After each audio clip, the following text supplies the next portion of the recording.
کہ ہمارا سیارہ زمین ایک بڑے ریگستان کے اندر ریت کے ایک چھوٹے سے ذرے کی طرح دکھائی دیتا تھا۔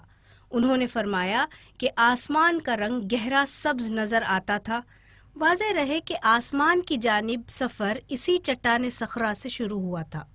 بعد میں تاریخ میں چٹان کے اوپر اور اس کے ارد گرد یہ خوبصورت عمارت تعمیر کی گئی تاکہ پیغمبر اسلام صلی اللہ علیہ وسلم کے اس عظیم معجزے کی یاد کو محفوظ کیا جا سکے۔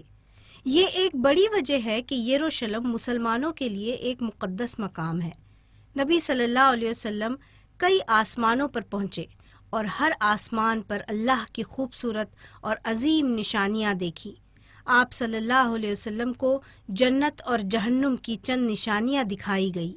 آپ صلی اللہ علیہ وسلم نے مختلف آسمانوں پر انبیاء سے بھی ملاقات فرمائی۔ سب سے پہلے انہوں نے حضرت آدم علیہ السلام سے ملاقات فرمائی، پھر دوسرے آسمان پر حضرت یحییٰ اور حضرت عیسیٰ علیہ السلام، تیسرے آسمان پر حضرت یوسف علیہ السلام، چوتھے آسمان پر حضرت ادریس علیہ السلام، پانچویں آسمان پر حضرت ہارون علیہ السلام، چھٹے آسمان پر حضرت موسیٰ علیہ السلام اور ساتویں آسمان پر حضرت ابراہیم علیہ السلام سے ملاقات فرمائی۔ ان سب پر اللہ کی سلامتی ہو۔ نبی صلی اللہ علیہ وسلم ساتویں آسمان سے بھی آگے بڑھ گئے، جہاں سب سے عظیم فرشتہ بھی نہیں جا سکتا تھا۔ اسے سدرۃ المنتہا کے نام سے جانا جاتا ہے، یعنی آخری حد۔ یہاں نبی صلی اللہ علیہ وسلم اللہ کی بارگاہ میں موجود تھے۔ اللہ اور نبی صلی اللہ علیہ وسلم کے درمیان سلام کا تبادلہ ہوا۔ یہ وہی سلام ہے جسے ہر مسلمان اپنی ہر نماز کی دوسری رکعت کے قاعدے میں پڑھتا ہے۔ یہی وہ ملاقات ہے جس کے دوران اللہ تعالیٰ نے تمام مسلمانوں کے لیے روزانہ 50 نمازیں مقرر فرمائی۔ تاہم نبی صلی اللہ علیہ وسلم نے نمازوں کی تعداد میں کمی کی اللہ تعالیٰ سے گزارش فرمائی۔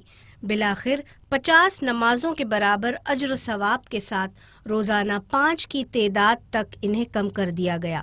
پھر نبی صلی اللہ علیہ وسلم یروشلم واپس آئے، جہاں سے انہوں نے اپنے سفر معراج کا آغاز فرمایا اور اسی رات مکے میں اپنے گھر لوٹ آئے۔ نبی صلی اللہ علیہ وسلم نے اتنے کم وقت میں انتہائی تیز رفتاری کے ساتھ سفر کیا کہ جو انسانی دماغ کی سوچ سے باہر ہے۔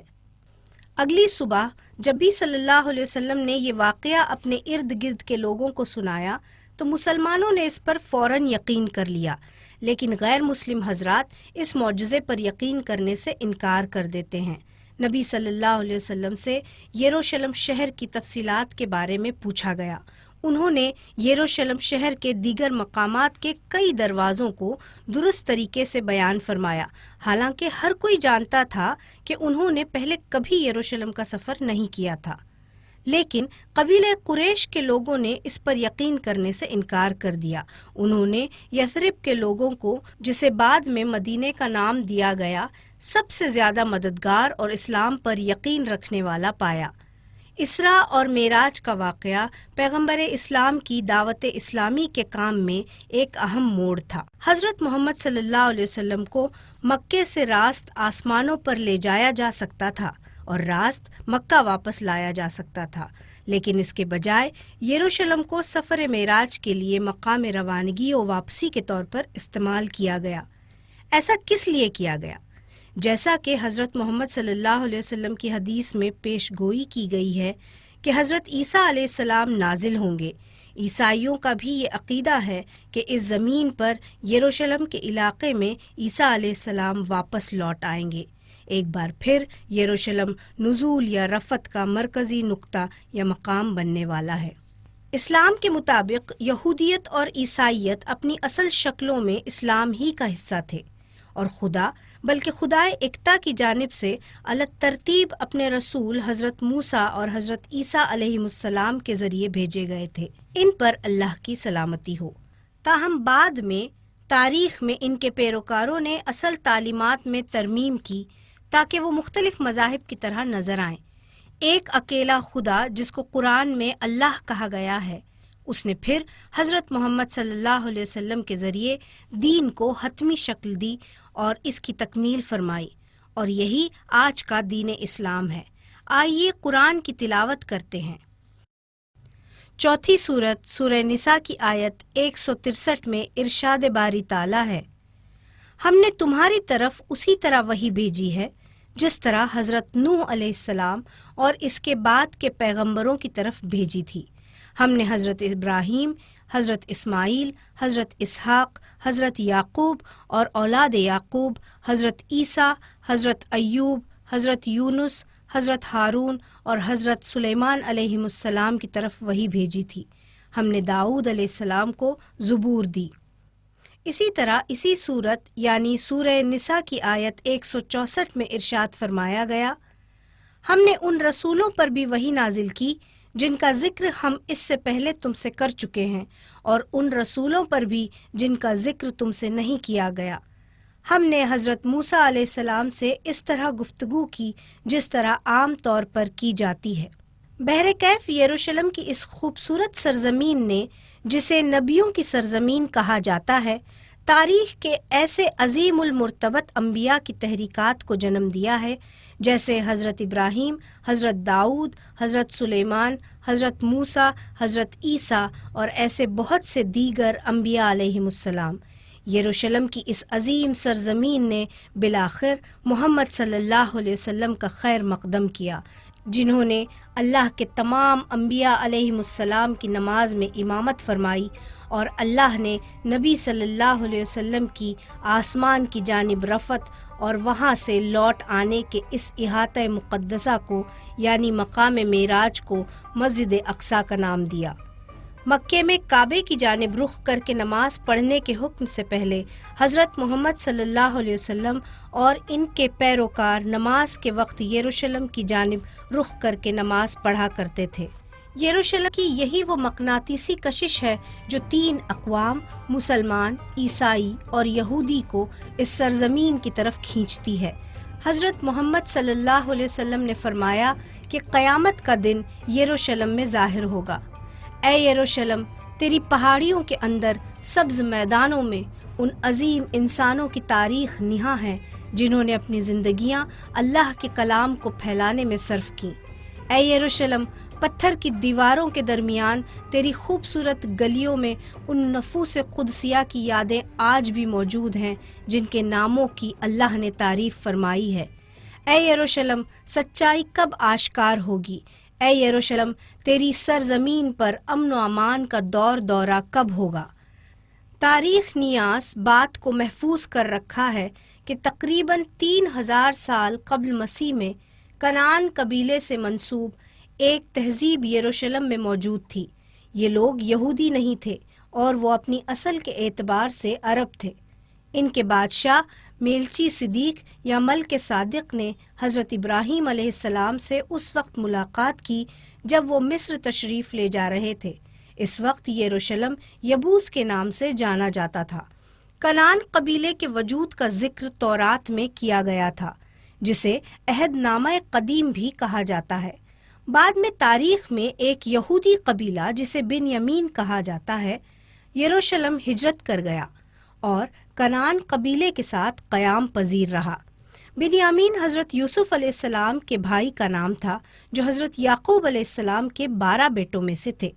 تمام 12 بیٹے یہودی عقیدے کے ماننے والے تھے۔ ہر بیٹے کا خاندان ایک قبیلے کے طور پر جانا جاتا تھا۔ اس طرح ایسے 12 یہودی قبیلے تھے۔ حضرت داؤد علیہ السلام کے دور میں یہودی یروشلم میں طاقتور بن گئے۔ حضرت داؤد حضرت ابراہیم اور ان کی بیوی حضرت سارہ علیہ السلام کے خاندانی نسب میں سے تھے۔ حضرت داؤد علیہ السلام کے بیٹے حضرت سلیمان علیہ السلام نے، جو ایک نبی بھی تھے، اللہ کی عبادت کے لیے یروشلم میں ایک ٹیمپل، عبادت گاہ یا مندر کی تعمیر کی۔ ٹیمپل یا مندر کا لفظ ہمیں گمراہ نہیں کرنا چاہیے۔ یہ تو ایک مسجد تھی جو اللہ وحدہ لا شریک کی عبادت کے لیے تعمیر کی گئی تھی، اور حضرت داؤد علیہ السلام اس کے رسول تھے۔ اس مندر میں کسی قسم کی بت پرستی نہیں ہوتی تھی۔ ہیکل سلیمانی 597 قبل مسیح میں تعمیر کیا گیا تھا۔ 63 قبل مسیح میں رومیوں نے یروشلم کو فتح کیا اور ایک یہودی شخص ہیرودیس کو یروشلم کا گورنر مقرر کیا گیا۔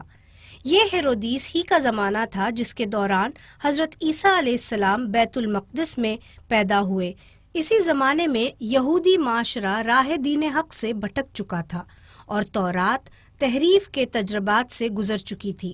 حضرت عیسیٰ علیہ السلام حضرت مریم علیہ السلام کے یہاں پیدا ہوئے تھے، جو ایک دوشیزہ تھی اور کسی مرد نے انہیں نہیں چھوا تھا۔ یہ حضرت عیسیٰ علیہ السلام کا ایک معجزہ تھا، اور قرآن میں بھی جس کو بیان کیا گیا ہے، جب وہ بچے تھے تو وہ بات چیت کیا کرتے تھے۔ حضرت عیسیٰ علیہ السلام نے تورات کی حقیقی تعلیمات کی تجدید فرمائی۔ ان کے معجزات اور یہ حقیقت کہ وہ غیر شادی شدہ مریم علیہ السلام کے یہاں پیدا ہوئے، لوگوں کو غلط فہمی میں مبتلا کر گئی کہ خدا کا بیٹا اس سیارہ زمین پر وارد ہوا ہے۔ اللہ نے قرآن میں وضاحت فرما دی کہ حضرت عیسیٰ علیہ السلام ایک انسان تھے، نیز یہ کہ اللہ کا نہ کوئی بیٹا ہے اور نہ ہی کوئی خاندان۔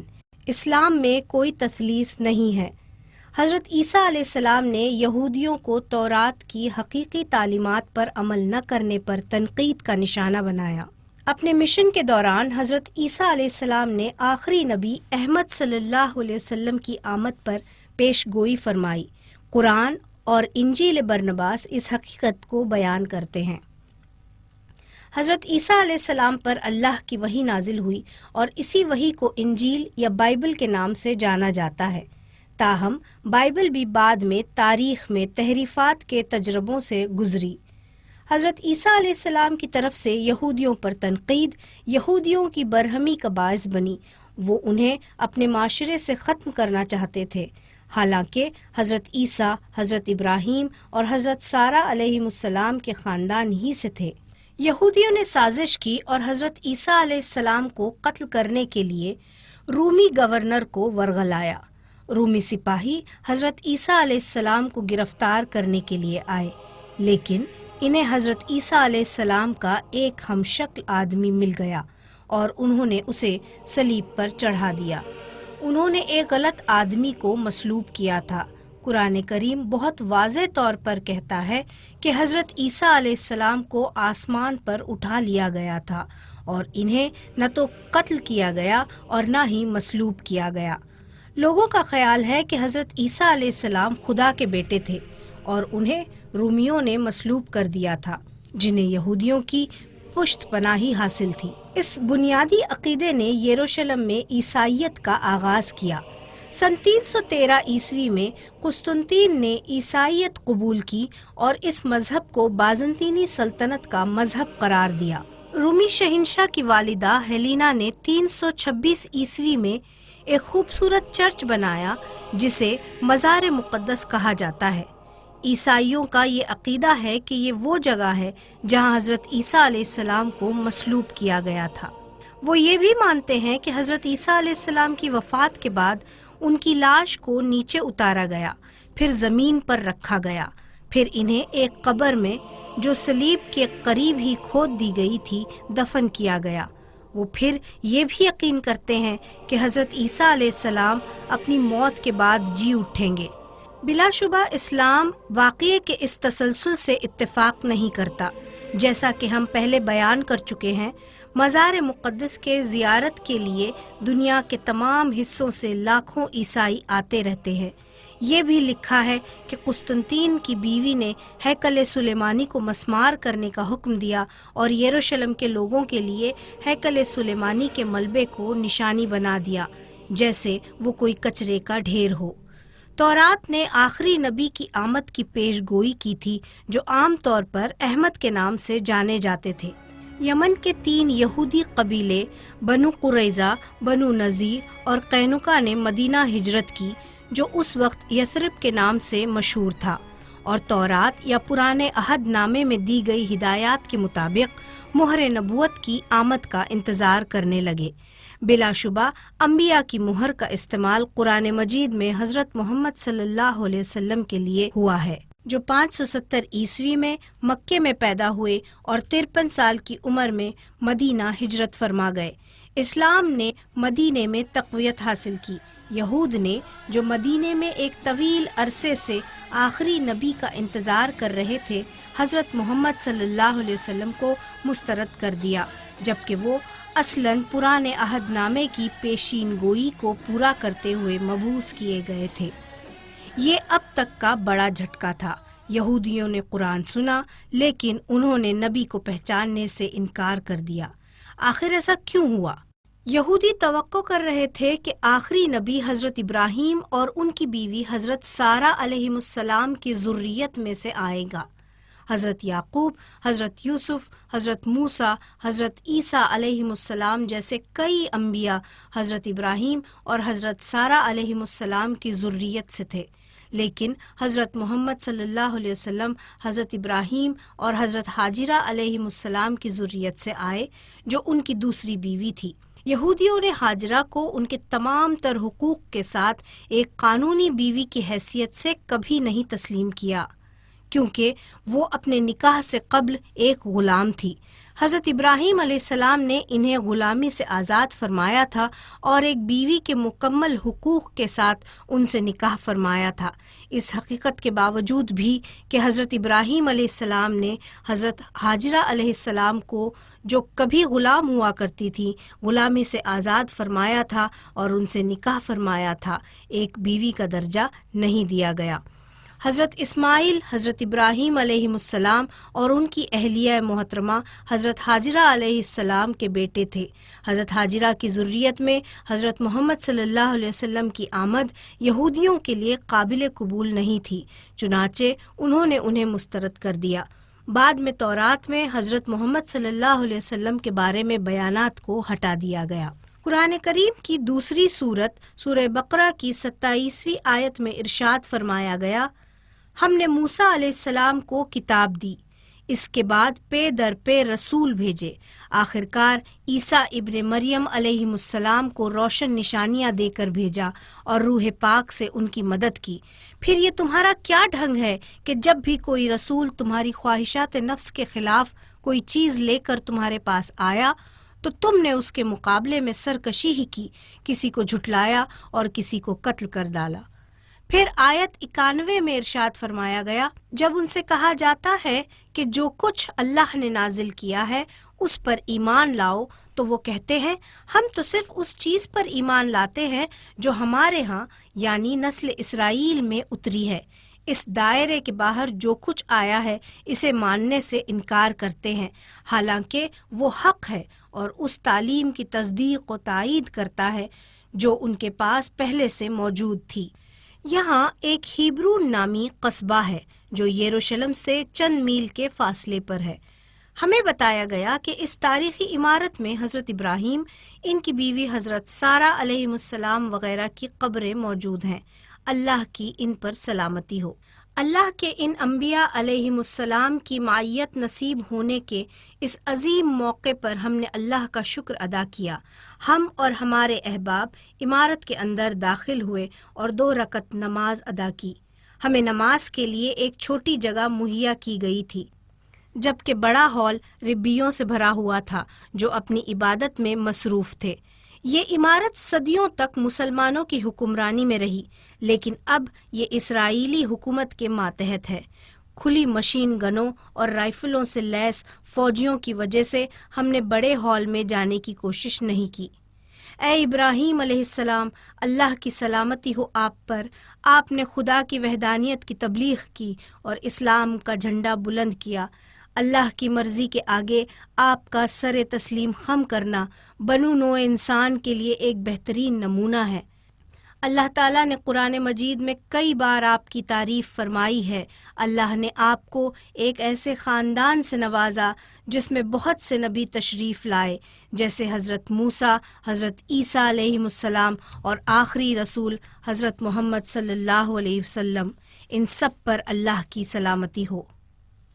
یروشلم کی اس مبارک سرزمین کو امن کب نصیب ہوگا؟ عیسائیوں نے یہودیوں کے ساتھ مل کر پیغمبر اسلام حضرت محمد صلی اللہ علیہ وسلم کو مسترد کر دیا، کیونکہ وہ سمجھتے تھے کہ حضرت عیسیٰ علیہ السلام اللہ کے بیٹے ہیں اور حضرت عیسیٰ علیہ السلام قیامت کے دن انہیں نجات دلائیں گے، اور یہ کہ وہ یہودیوں کے خاندان سے تعلق رکھتے ہیں نہ کہ عربوں کے۔ مدینہ ہجرت کے بعد اسلام نے قوت حاصل کی اور پیغمبر اسلام صلی اللہ علیہ وسلم نے مدینے میں اسلامی ریاست قائم فرمائی۔ آپ صلی اللہ علیہ وسلم کی کوششوں میں سے ایک کوشش یہ تھی کہ رومی سرزمین میں اسلام کو پھیلایا جائے۔ یقیناً انہوں نے سب سے پہلے ہرقل کو خطوط لکھے اور اسے اسلام کی دعوت دی۔ براہ کرم یہ بات نوٹ کی جائے کہ یہ معلومات عربی کے 3 انتہائی مستند اسلامی اسکالرز عبداللہ ابن عمر، عبداللہ بن عباس اور عبداللہ بن عمرو بن عاص کے کاموں سے اخذ کی گئی ہیں۔ فتح مکہ کے بعد حضرت محمد صلی اللہ علیہ وسلم نے 30,000 سپاہیوں پر مشتمل ایک فوجی لشکر کی قیادت کی اور رومیوں کو شکست دینے کے لیے موجودہ اردن کی سرحدوں میں واقع تبوک کی طرف روانہ ہوئے۔ تاہم تبوک کے مقام پر رومیوں نے اپنی فوجیں واپس لے لی اور تبوک کو چھوڑ دیا۔ نبی صلی اللہ علیہ وسلم نے رومی سرزمین میں اپنی پیش قدمی جاری رکھی اور آخر کار مشرقی رومی سلطنت کی اہم بندرگاہ ایلات کو فتح کر لیا۔ واضح رہے کہ 1967 عیسوی کی جنگ کے دوران مسلمانوں نے یہ شہر اسرائیل کے حق میں کھو دیا تھا۔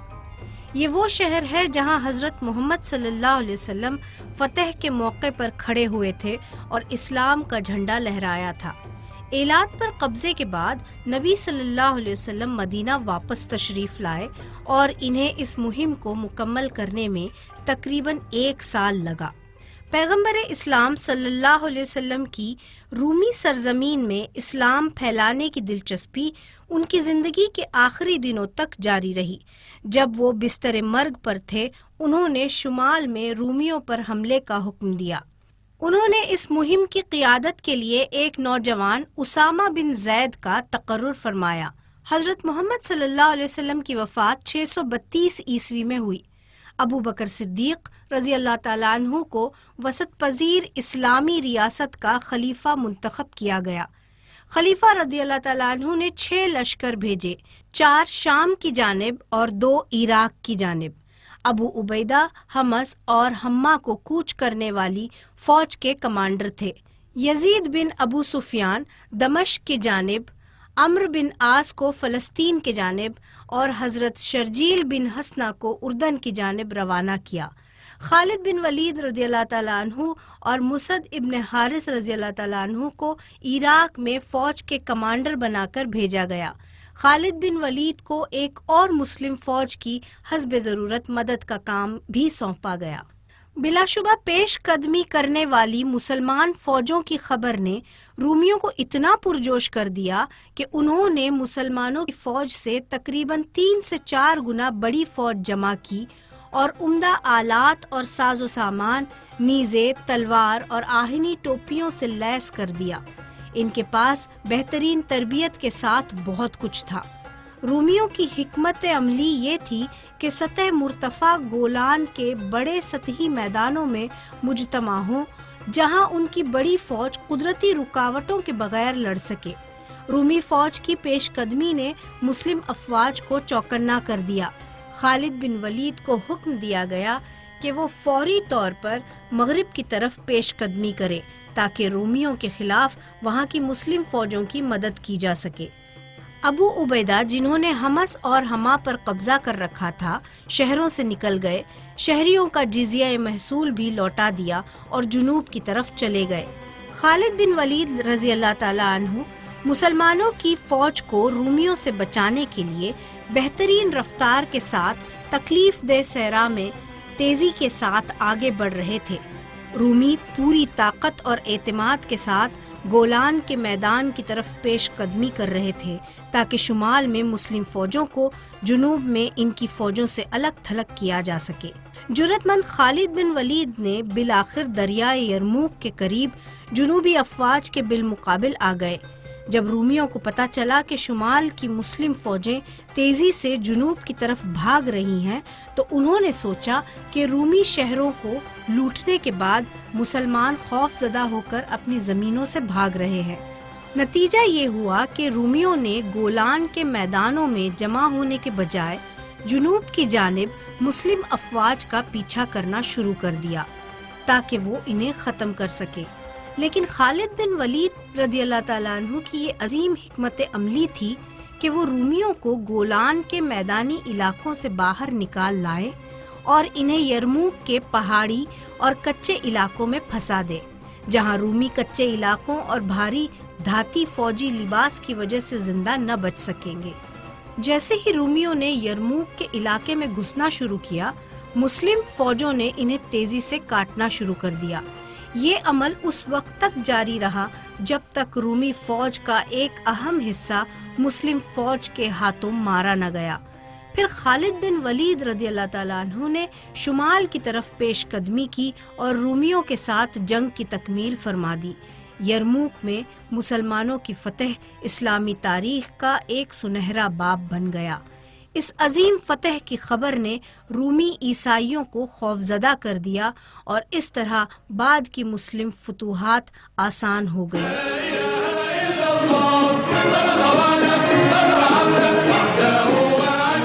یرموک میں فتح کے بعد مسلم لشکروں نے دمشق اور حمص کو فتح کیا، پھر فلسطین کے ساحل پر مارچ کیا۔ اب اگلی فوجی حکمت عملی کے بارے میں فیصلہ کیا جانا تھا۔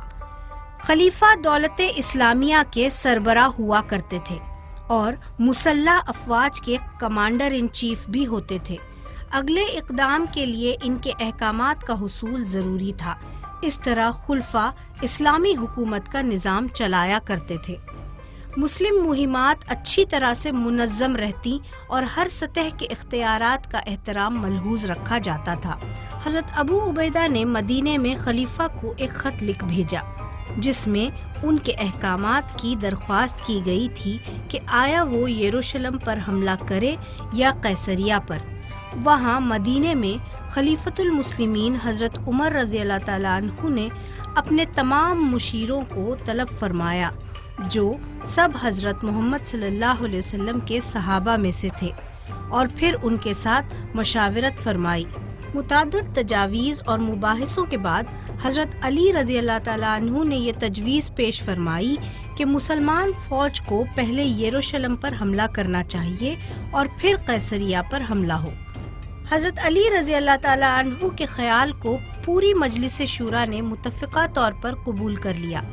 واضح رہے کہ حضرت علی رضی اللہ تعالیٰ عنہ حضرت محمد صلی اللہ علیہ وسلم کے چچازاد بھائی بھی اور داماد بھی تھے، اور جو مرد حضرات میں اسلام قبول کرنے والے پہلے شخص تھے، نیز ایک عظیم اسلامی اسکالر بھی۔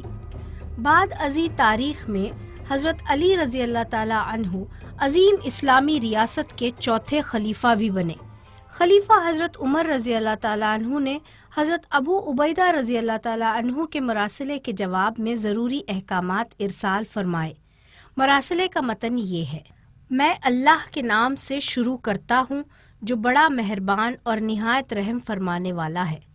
اللہ کے بندے عمر بن خطاب کی جانب سے شام میں تعینات اس کے نائب ابو عبیدہ بن جراح کی خدمت میں اللہ کا شکر ادا کرتا ہوں جس کا کوئی شریک نہیں، اس کے نبی صلی اللہ علیہ وسلم پر درود و سلام ہو۔ آپ کا خط موصول ہو گیا ہے اور جس میں آپ مجھ سے مشورہ فرما رہے ہیں کہ آپ کا اگلا فوجی اقدام کس جانب ہونا چاہیے۔ حضرت محمد صلی اللہ علیہ وسلم کے چچازاد بھائی علی ابن ابی طالب نے یہ مشورہ دیا ہے کہ آپ پہلے یروشلم کی طرف کوچ فرمائیں۔ اللہ آپ کو یروشلم فتح کرنے کی توفیق عطا فرمائے گا انشاءاللہ۔ فخت والسلام، عمر بن خطاب۔ حضرت ابو عبیدہ رضی اللہ تعالیٰ عنہ نے حضرت خالد بن ولید رضی اللہ تعالیٰ عنہ کی جانب اسلامی پرچم بڑھایا اور انہیں 5000 گھڑ سواروں کے ساتھ پہلے یروشلم کی جانب روانہ فرمایا۔ پھر انہوں نے یزید بن ابو سفیان کو 5000 گھڑ سواروں کے ساتھ روانہ کیا جو حضرت خالد بن ولید کے بعد وہاں پہنچے اور اللہ اکبر کا نعرہ بلند کیا۔ چنانچہ فوجوں کی کئی ٹکڑیاں اپنے لیڈروں کے ساتھ ایک بعد دیگرے اللہ اکبر کے نعروں کی گھن گرج کے ساتھ یروشلم پہنچے۔ شہر بڑی مضبوطی کے ساتھ قلعہ بند کر دیا گیا تھا اور مسلم لشکروں نے پورے شہر کا محاصرہ کر لیا اور تمام تر بیرونی رسد کا راستہ منقطع کر دیا۔ شہر کے اندر عیسائیوں نے محاصرے کے بارے میں کوئی تشویش ظاہر نہیں کی۔ چوتھے دن کماندار حضرت ابو عبیدہ رضی اللہ تعالیٰ عنہ نے عیسائیوں کو ایک خط بھیج کر کہا کہ اسلام قبول کر لے۔ محاصرے کے 5ویں دن یزید بن ابو سفیان فصیل شہر کے قریب پہنچے اور ایک ترجمان سے بات کی۔ انہوں نے انہیں 3 باتوں میں سے ایک کو منتخب کرنے کے لیے کہا، یا تو اسلام قبول کریں، یا جزیہ ادا کریں اور اسلامی ریاست کی حفاظت میں آ جائیں، یا ہمارے ساتھ جنگ کے لیے تیار ہو جائیں۔ یروشلم کے لوگوں نے تینوں پیشکشوں کو ٹھکرا دیا۔ محاصرہ کسی نتیجے کے بغیر 3 ماہ تک یوں ہی جاری رہا۔ 3 ماہ کی پابندی کے بعد شہر کے اندر رومی عیسائیوں کو گھٹن محسوس ہونے لگی۔ وہ اپنے مذہبی قائد سوفرونیس کے پاس آئے اور شہر میں خوراک کی کمی کے مسائل کے بارے میں شکایت کی۔ اس نے لوگوں سے کہا کہ اگر مسلم فوج کا خلیفہ یہاں آئے گا تو ہماری شکست ناگزیر ہوگی۔ عیسائیوں نے اس سے پوچھا کہ آپ ایسا کیوں کہہ رہے ہیں؟ سوفرونیس نے کہا کہ ایک خاص علم ہمیں وراثت میں ملا ہے اور پرانی کتابوں میں بھی ایک بلند قامت، خوب رو، بڑی بڑی آنکھوں والے شخص کا ذکر ملتا ہے جو لوگوں کا رہنما ہوگا اور جو ایک نبی کا صحابی ہوگا۔ اگر یہ لیڈر یروشلم آئے گا تو اس سے لڑنا بلکہ اسے چیلنج کرنا بھی ناممکن ہوگا۔ عیسائیوں کے سرپرست اعلیٰ نے مسلم رہنما سے بات کی اور کہا کہ اگر ان کے خلیفے کا حلیہ اس تفصیل سے موافقت رکھتا ہے جو وہ کتابوں کے ذریعے جانتا ہے تو وہ یروشلم کو اس کے حوالے کر دے گا۔ یہ معلومات عربی مورخین جیسے ابن کثیر، ابن اثیر، الواقدی کی کتابوں سے ماخوذ ہیں۔ حضرت ابو عبیدہ نے خلیفہ حضرت عمر رضی اللہ تعالیٰ عنہ کو ایک اور خط لکھا اور کہا کہ وہ یروشلم تشریف لائیں اور بغیر خون ریزی کے یروشلم کی فتح کو مکمل فرما دیں۔ خلیفہ حضرت عمر رضی اللہ تعالیٰ عنہ نے یروشلم جانے کا فیصلہ کیا۔ مدینے میں اپنی غیر موجودگی کے دوران حضرت عمر رضی اللہ تعالیٰ عنہ نے حضرت علی ابن ابی طالب رضی اللہ تعالیٰ عنہ کو اپنا قائم مقام خلیفہ مقرر فرمایا۔ اس طرح خلیفہ حضرت عمر رضی اللہ تعالیٰ عنہ نے قرآن اور سنت کے ٹھیٹ منشا کے مطابق عمل فرمایا۔ انہوں نے ایک اونٹ اور ایک مددگار کو اپنے ساتھ لیا اور مدینے سے روانہ ہو گئے۔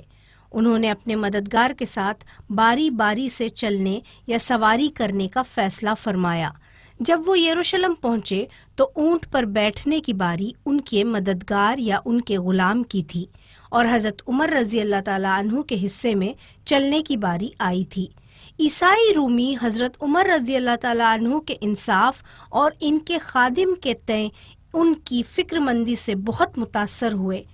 خلیفہ حضرت عمر رضی اللہ تعالیٰ عنہ کی فوج کے قائدین نے پرتپاک خیر مقدم کیا اور خلیفہ تشریف لے آئے اور مکبر کی پہاڑی پر کھڑے ہو کر گرجتی ہوئی آواز میں اللہ اکبر کے نعرہائے تکبیر بلند فرمائے۔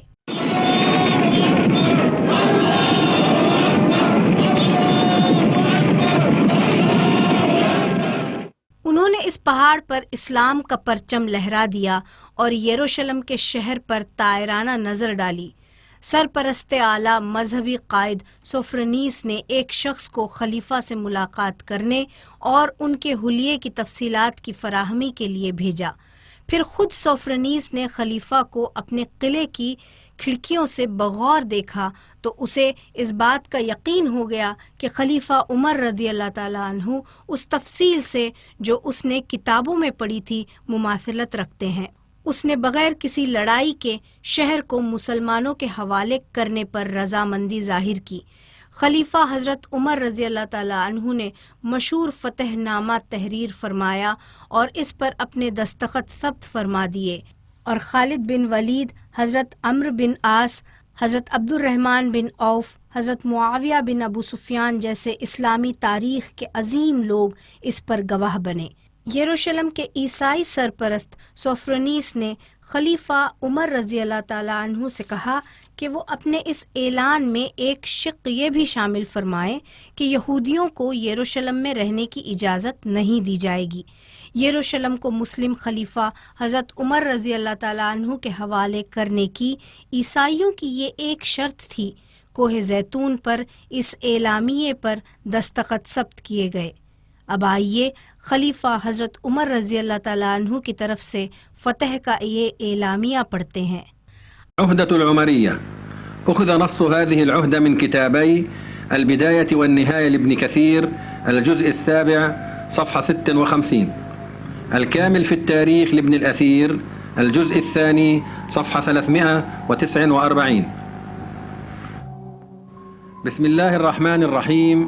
هذا ما أعطى عبد الله عمر أمير المؤمنين أهل إيلياء من الأمان. أعطاهم أمانا لأنفسهم وأموالهم ولكنائسهم وصلبانهم وسقيمها وبريئها وسائر ملتها، أنه لا تسكن كنائسهم ولا تهدم ولا ينتقص منها ولا من خيرها ولا من صلبهم ولا من شيء من أموالهم، ولا يكرهون على دينهم ولا يضار أحد منهم ولا يسكن بإيلياء معهم أحد من اليهود. وعلى أهل إيلياء أن يعطوا الجزية كما يعطي أهل المدائن، وعليهم أن يخرجوا منها الروم واللصوص، ومن خرج منهم فإنه آمن على نفسه وماله حتى يبلغوا مأمنهم، ومن أقام منهم فهو آمن وعليه مثل ما على أهل إيلياء من الجزية. ومن أحب من أهل إيلياء أن يسير بنفسه وماله مع الروم ويخلى بيعهم وصلبهم، وأنهم آمنون على أنفسهم حتى يبلغوا مأمنهم. ومن كان بها من أهل الأرض فمن شاء قعد وعليه مثل ما على أهل إيلياء من الجزية، ومن شاء سار مع الروم ومن شاء رجع إلى أهله. لا يؤخذ منهم شيء حتى يحصد حصادهم. وعلى ما في هذا الكتاب عهد الله وذمة رسوله وذمة الخلفاء وذمة المؤمنين إذا أعطوا ما عليهم من الجزية. التوقيع أمير المؤمنين عمر بن الخطاب. كتب وحضر سنة 15 للهجرة. شهد على ذلك خالد بن الوليد، عمرو بن العاص، عبد الرحمن بن عوف، معاوية بن أبي سفيان.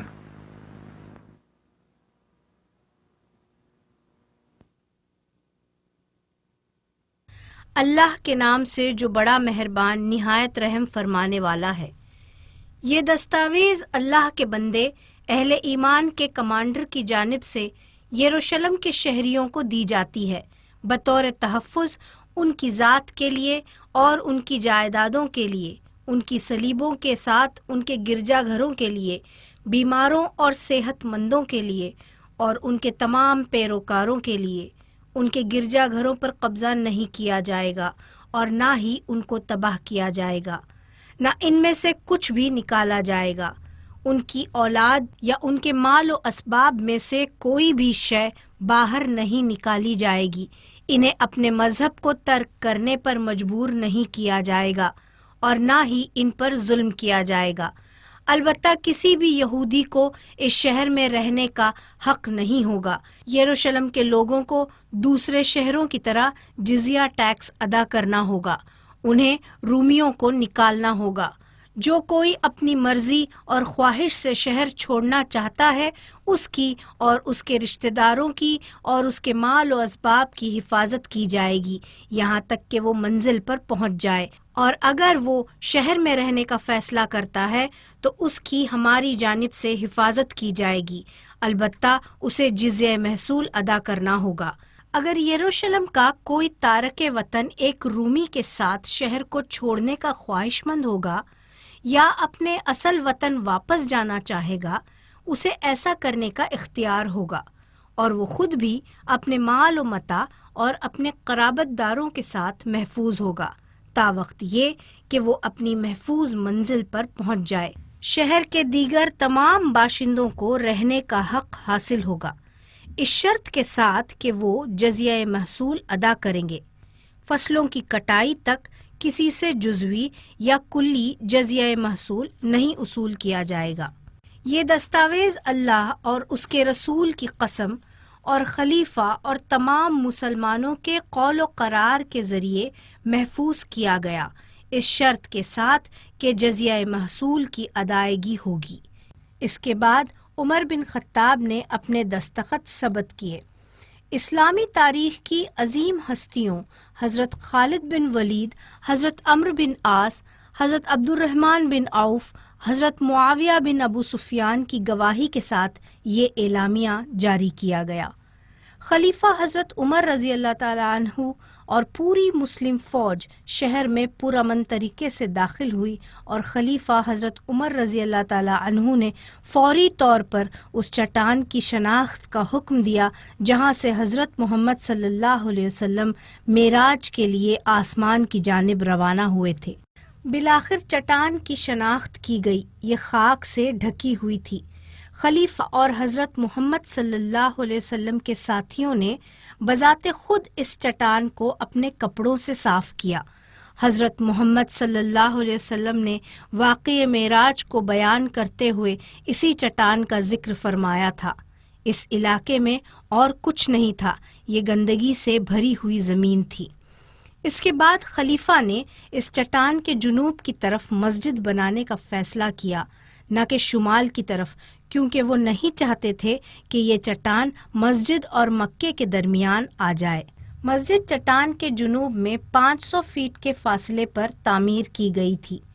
یہ لکڑی کے تختوں سے بنی مسجد تھی۔ یہاں پھر نمازیں ادا کی گئیں۔ خلیفہ حضرت عمر رضی اللہ تعالی عنہ نے چٹان اور مسجد سمیت پورے علاقے کی حد کو نشان زد کیا۔ تقریباً 140 ایکڑ رقبے پر مشتمل یہ پورا علاقہ مسجد اقصیٰ کے نام سے موسوم کیا گیا۔ یقیناً مسجد اقصیٰ کا نام قرآن کریم سے ماخوذ ہے۔ واضح رہے کہ مکے میں حضرت محمد صلی اللہ علیہ وسلم اور ان کے ساتھی 16 ماہ تک یروشلم کی جانب رخ کر کے نماز ادا کرتے رہے تھے۔ پھر اللہ نے انہیں مکے میں کعبے کی جانب رخ کرنے کا حکم دیا اور اس کے بعد کعبہ دنیا کے تمام مسلمانوں کے لیے قبلہ بن گیا۔ پھر اس کے بعد خلیفہ حضرت عمر رضی اللہ تعالی عنہ شہر کے اندر تشریف لے گئے۔ یہاں کے عیسائی انہیں مزار مقدس لے گئے۔ نماز ظہر کا وقت تھا۔ عیسائیوں نے ان سے کہا کہ وہ مزار مقدس میں نماز ادا فرما سکتے ہیں، لیکن خلیفہ حضرت عمر رضی اللہ تعالی عنہ نے انکار کر دیا۔ انہوں نے کہا کہ اگر وہ اس چرچ میں نماز ادا کرتے ہیں تو مسلمانوں کی آنے والی نسلیں اس چرچ کو تباہ کر دیں گی اور اس کی جگہ ایک مسجد تعمیر کر دیں گی۔ چنانچہ وہ مزار مقدس کے احاطے سے باہر نکل آئے اور چرچ کے ساتھ والی جگہ پر اپنے رہنماؤں کے ساتھ نماز ادا کی۔ یہ سن 637 عیسوی کا سال تھا۔ بعد میں خلیفہ حضرت عمر رضی اللہ تعالی عنہ کی رواداری کی یادگار کے طور پر ایک مسجد بنائی گئی۔ یہاں یہ وہی مسجد ہے جو دنیا کو خلیفہ حضرت عمر رضی اللہ تعالی عنہ کے عظیم کردار کی یاد دلاتی رہے گی، جنہوں نے دوسروں کے عقیدے کا احترام کیا اور ان کی عبادت گاہ کی حفاظت کی، اگرچہ خود ان کا اس پر کوئی اعتقاد نہیں تھا۔ یروشلم دولت اسلامیہ کا حصہ بن گیا اور جن لوگوں نے اسلام قبول نہیں کیا انہیں اپنے مذہب پر عمل کرنے کی مکمل آزادی دی گئی، لیکن غیر مسلموں کو اسلامی ریاست کے تحفظ کے لیے جزیہ نامی محصول ادا کرنے کا پابند کیا گیا۔ جب میں اس مسجد کو دیکھتا ہوں تو اسلام کے ہیروز کے وہ مناظر ذہن میں تازہ ہو جاتے ہیں۔ کس قدر عظیم ہے یہ جگہ! یہاں اسلام نے عیسائیت کے ساتھ اپنی رواداری کو ثابت کیا۔ اسلام ہر زمانے میں بہترین کردار کا مظاہرہ کرتا رہا ہے، جو ان کے عقائد کے معاملے میں رواداری برتتا رہا ہے۔ انہوں نے ان کے عقائد کا احترام کیا اور انہیں اپنے عقیدے کے مطابق عمل کرنے کی مکمل آزادی دی۔ تاہم بعد میں تاریخ میں عیسائی لوگ مسلمانوں کے خلاف ہو گئے، ان پر تشدد کیا، ان کے مذہب کی وجہ سے انہیں ختم کر دیا۔ کیسا انعام ہے یہ جو عیسائیت کے ساتھ کی جانے والی رواداری کے بدلے میں مسلمانوں کو دیا گیا۔ بہرکیف یروشلم میں انتظامیہ کے افسران مقرر کرنے کے بعد خلیفہ حضرت عمر رضی اللہ تعالی عنہ نے یزید ابن ابو سفیان کو ابو عبیدہ کی نگرانی میں یروشلم کا گورنر مقرر فرمایا۔ انہوں نے مسجد اقصیٰ کے لیے ایک امام کا بھی تقرر فرمایا۔ یروشلم کے لوگوں نے مسلمانوں کو خوش آمدید کہا اور اسلامی حکومت کا خیر مقدم کیا۔ خلیفہ حضرت عمر رضی اللہ تعالی عنہ دولت اسلامیہ کے دارالحکومت مدینہ واپس روانہ ہو گئے۔ تاہم حضرت محمد صلی اللہ علیہ وسلم کے چند صحابہ نے یروشلم میں ہی اس کی عظیم تاریخ کی وجہ سے قیام کرنا پسند فرمایا۔ وہ یہیں رہے اور یہیں وفات پائی۔ اب آئیے ہم سلمان فارسی کی آرام گاہ کی زیارت کرتے ہیں، جو مدینے میں حضرت محمد صلی اللہ علیہ وسلم کے صحابی تھے۔ وہ مدینے میں جنگ خندق کے دوران حضرت محمد صلی اللہ علیہ وسلم کے لیے اپنی خدمات کے لیے مشہور ہیں۔ مدینے کے ارد گرد خندق کھودنے کی تجویز سلمان فارسی ہی کی تھی، جو مکے سے ابو سفیان کی فوج کی راہ میں رکاوٹ بنی۔ نبی صلی اللہ علیہ وسلم کو حضرت سلمان فارسی کی حکمت اور اسلام کے لیے ان کی فدائیت بہت پسند تھی۔ حضرت سلمان فارسی رضی اللہ تعالی عنہ اصل میں ایران سے تشریف لائے تھے اور وہ عیسائی بننے سے پہلے آگ کے پرستار تھے، اور پھر حضرت محمد صلی اللہ علیہ وسلم کی تعلیمات کے تحت وہ حلقہ بگوش اسلام ہوئے اور اسلامی تاریخ میں بڑا نام کمایا۔ اے سلمان فارسی، السلام علیکم، آپ پر اللہ کی رحمتیں ہوں۔ میں کتنا خوش قسمت ہوں کہ آج آپ سے شرف ملاقات حاصل کر رہا ہوں۔ اے اللہ، مسلمانوں کو ویسی ہی ہدایت عطا فرما جیسا کہ تو نے سلمان فارسی رضی اللہ تعالی عنہ کو عطا فرمائی تھی۔ اے اللہ، مسلمانوں کو اتحاد کی جانب رہنمائی فرما جیسا کہ تو نے مدینے کے لوگوں کی رہنمائی فرمائی تھی، جنہوں نے اپنی عزت اور اپنے وقار کے لیے جنگ لڑی اور قربانیاں دیں، جو اسلام پر متحد تھے، جو نبی صلی اللہ علیہ وسلم کے ساتھ متحد تھے، جنہوں نے اہل کفر کو شکست دی، جو تعداد میں اہل ایمان سے بڑے ہوئے تھے، اور جنہوں نے مستقبل کے مسلمانوں کے لیے ایک مثال قائم کر دی تھی۔ حضرت علی رضی اللہ تعالی عنہ کے قتل کے بعد دولت اسلامیہ کا دارالحکومت دمشق منتقل ہو گیا، جہاں معاویہ بن ابو سفیان خلیفہ بنے۔ معاویہ رضی اللہ تعالی عنہ نے یروشلم میں خلیفہ کی حیثیت سے مسلمانوں سے بیعت لی۔ حضرت معاویہ رضی اللہ تعالی عنہ کی قائم کردہ خلافت کو امیہ خلافت کے نام سے جانا جاتا ہے، کیونکہ خلیفہ حضرت معاویہ رضی اللہ تعالی عنہ نے اپنے جانشینوں کو اس طرح نامزد فرما دیا کہ وہ انہی کی نسب سے آئیں، اور یہ خاندانی نسب ان کے دادا امیہ کی مناسبت سے امیہ کے نام سے جانا جاتا تھا۔ یہ خاندان مکے کا حکمران رہا تھا، یہاں تک کہ حضرت محمد صلی اللہ علیہ وسلم نے اس شہر کو فتح کر لیا۔ اگرچہ امیہ خلافت قرآن و سنت کے مطابق تھی اور خلیفہ منتخب شدہ تھے، لیکن فرق صرف اتنا آ گیا تھا کہ ان کے بعد آنے والے خلیفہ ہمیشہ انہی کے خاندان میں سے ہوتے رہے۔ ان کی ذریت کے باہر کے لوگ خلیفہ کے طور پر منتخب نہیں ہو سکتے تھے۔ اموی خلیفہ عبد الملک ابن مروان ابن الحکم نے چٹان کے اوپر اور اس کے اطراف گنبد صخرہ عمارت کی تعمیر کا حکم دیا، جہاں سے حضرت محمد صلی اللہ علیہ وسلم آسمان کی جانب سفر معراج اختیار فرمایا تھا۔ انہوں نے انتہائی باصلاحیت مہندس، معماران اور انجینئرز کو جمع کیا۔ اس کی تعمیر 685 عیسوی میں شروع ہوئی اور 6 سال میں مکمل ہوئی۔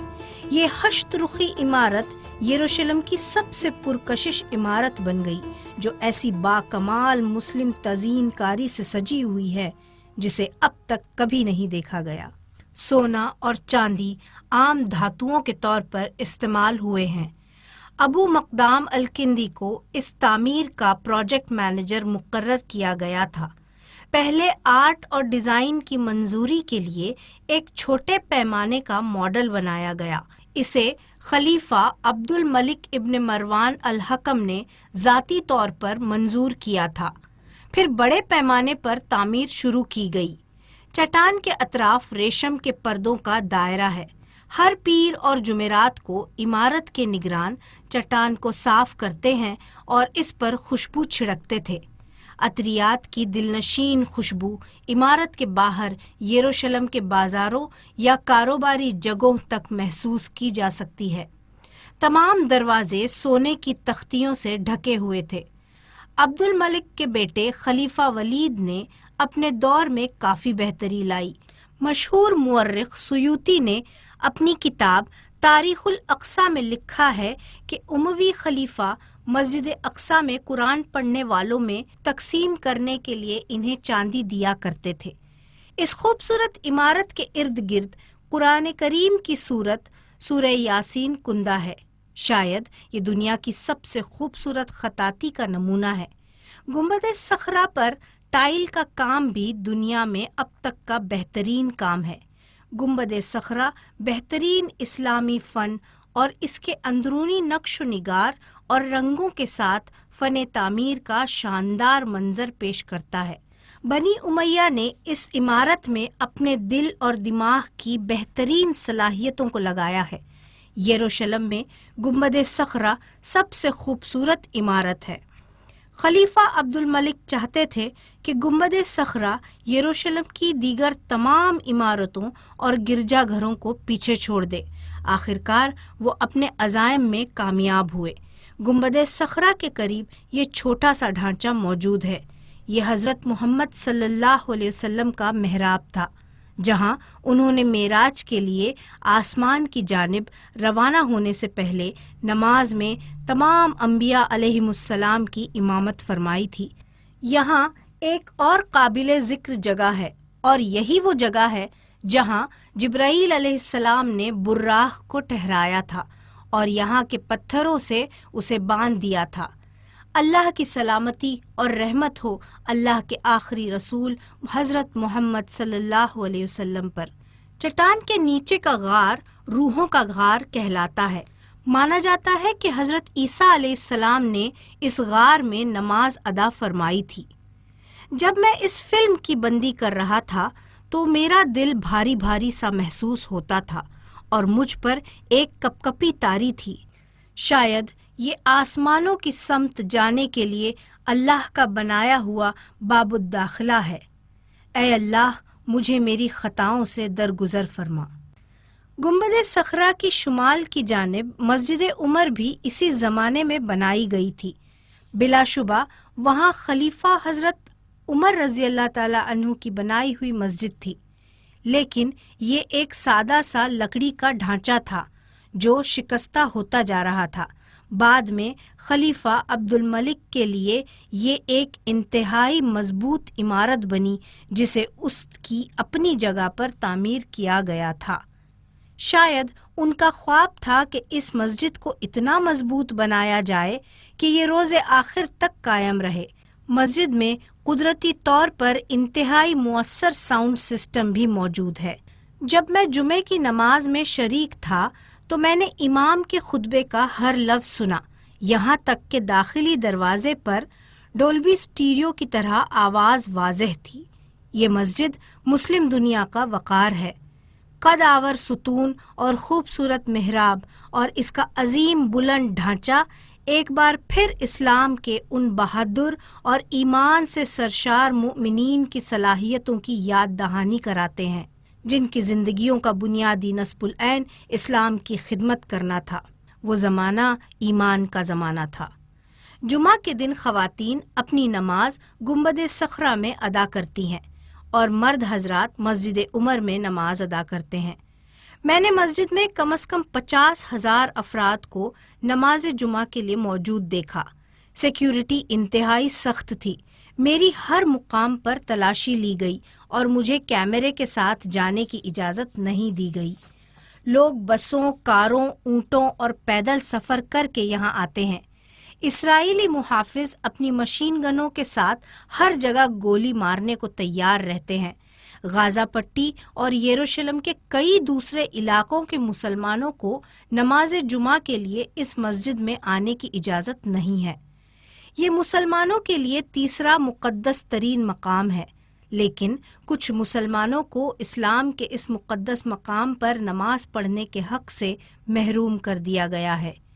یہ بات منقول ہے کہ مسجد اقصی کی ایک نماز آپ کے اپنے گھر میں ادا کی جانے والی 25,000 نمازوں کے برابر ہے۔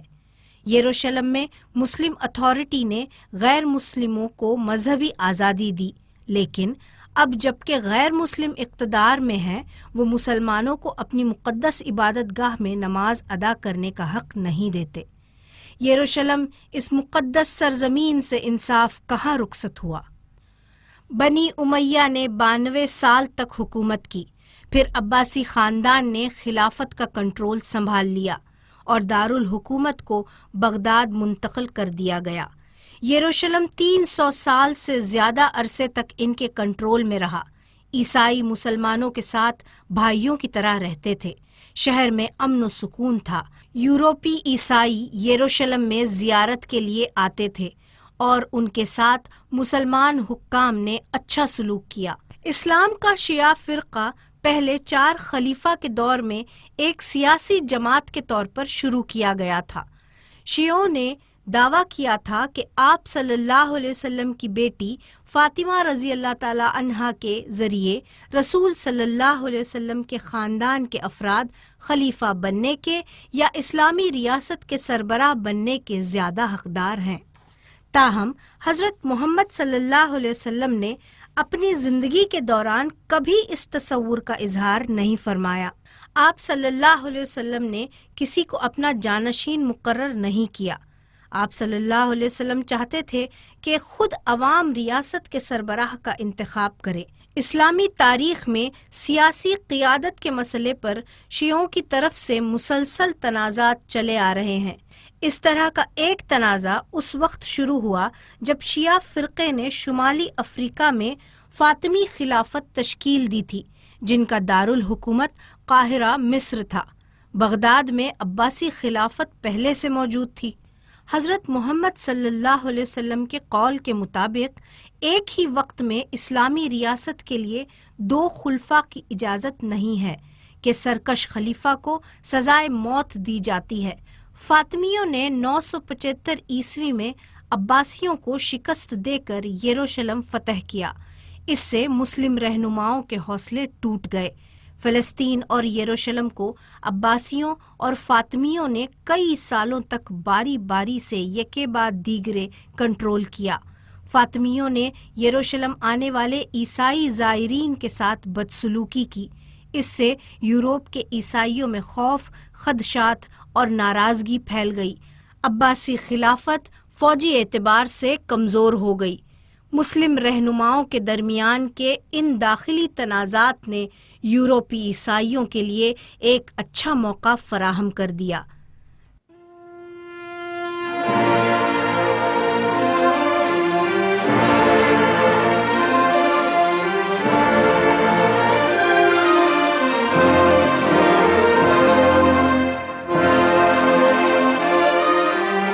صلیبی جنگیں۔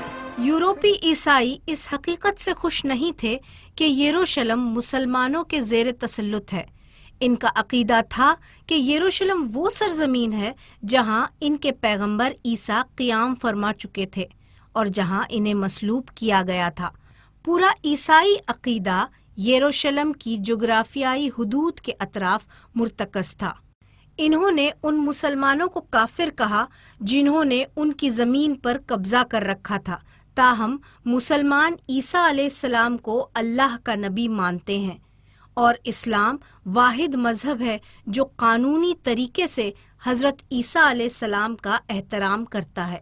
27 نومبر 1095 عیسوی کو پوپ اربن دوم نے فرانس کے کلیر ماؤنٹ میں مدعو کیے گئے بینرز کے سامنے اعلان کیا کہ وہ پوری دنیا کا نائب ہے اور خدائی حکم کو ظاہر کرنے کے لیے ایک پیامبر کے طور پر وہاں آیا تھا۔ اس نے کہا کہ ترکوں اور عربوں نے عیسائیوں پر حملہ کیا اور رومانیہ اور باسپورس کے علاقے میں داخل ہو گئے۔ اس نے کہا کہ ہمارے بھائیوں کی آبادی والے علاقوں سے اس ناپاک نسل کو نکالنے کے لیے جلدی کریں اور مسیح کے پرستاروں کی بروقت مدد کریں۔ پوپ اربن دوم نے پورے فرانس میں خطوط لکھے جس میں کہا گیا کہ مسیح یروشلم کا مقدس شہر، جو ان کی موت اور ان کی دوبارہ واپسی کے عقیدے کا مظہر ہے، ناقابل برداشت غلامی میں جکڑا گیا ہے۔ لوگ امیر اور غریب شہزادے اور رعایا اس جلوس میں شامل ہوئے جو مبارک دوشیزہ کے مفروضے کے دن شروع ہوا۔ عیسائی زمینوں کو دوبارہ فتح کرنے کے لیے مسلمانوں کے خلاف صلیبی جنگیں شروع ہوئیں۔ سیدھی سادی عوام پوری قوت کے ساتھ باہر آئے تاکہ وہ بھی جا کر یروشلم حوالہ کر سکیں اور مزار عیسیٰ کو فتح کر سکیں۔ واضح رہے کہ اسلام کے مطابق حضرت عیسیٰ علیہ السلام کی قبر موجود ہی نہیں ہے۔ مسلم اقتدار کے خلاف صلیبی جنگیں تقریباً 2.5 صدیوں تک جاری رہیں۔ عیسائیوں کی اسلام کے خلاف جد و جہد ان 250 سالوں کے دوران مسلسل جاری رہی، لیکن حتمی فتح مسلمانوں کی ہوئی۔ صلیب اور ہلال کے درمیان یہ 2.5 صدیوں کی فوجی کشمکش تاریخ کا سب سے قابل ذکر باب ہے، جس میں اسلام کے بہادر سپاہیوں نے اعلیٰ ترین فوجی صلاحیت کے ساتھ دفاع کیا اور ساتھ ہی ساتھ عیسیٰ علیہ السلام کو اپنے نبی کی حیثیت سے عزت دی اور اپنے عیسائی رعایا کے ساتھ انصاف اور شفقت سے پیش آئے، جبکہ یورپ والوں نے انہیں کافر اور عرب کہا اور ان کی ثقافت کو حقیر سمجھا۔ انہوں نے جنوب کی طرف مارچ کیا۔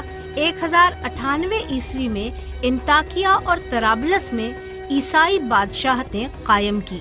پھر انہوں نے رم اللہ، موجودہ تل ابیب ہوائی اڈہ، یعنی وہ شہر جو سمندر اور یروشلم کے درمیان ہے، پر قبضہ کر لیا۔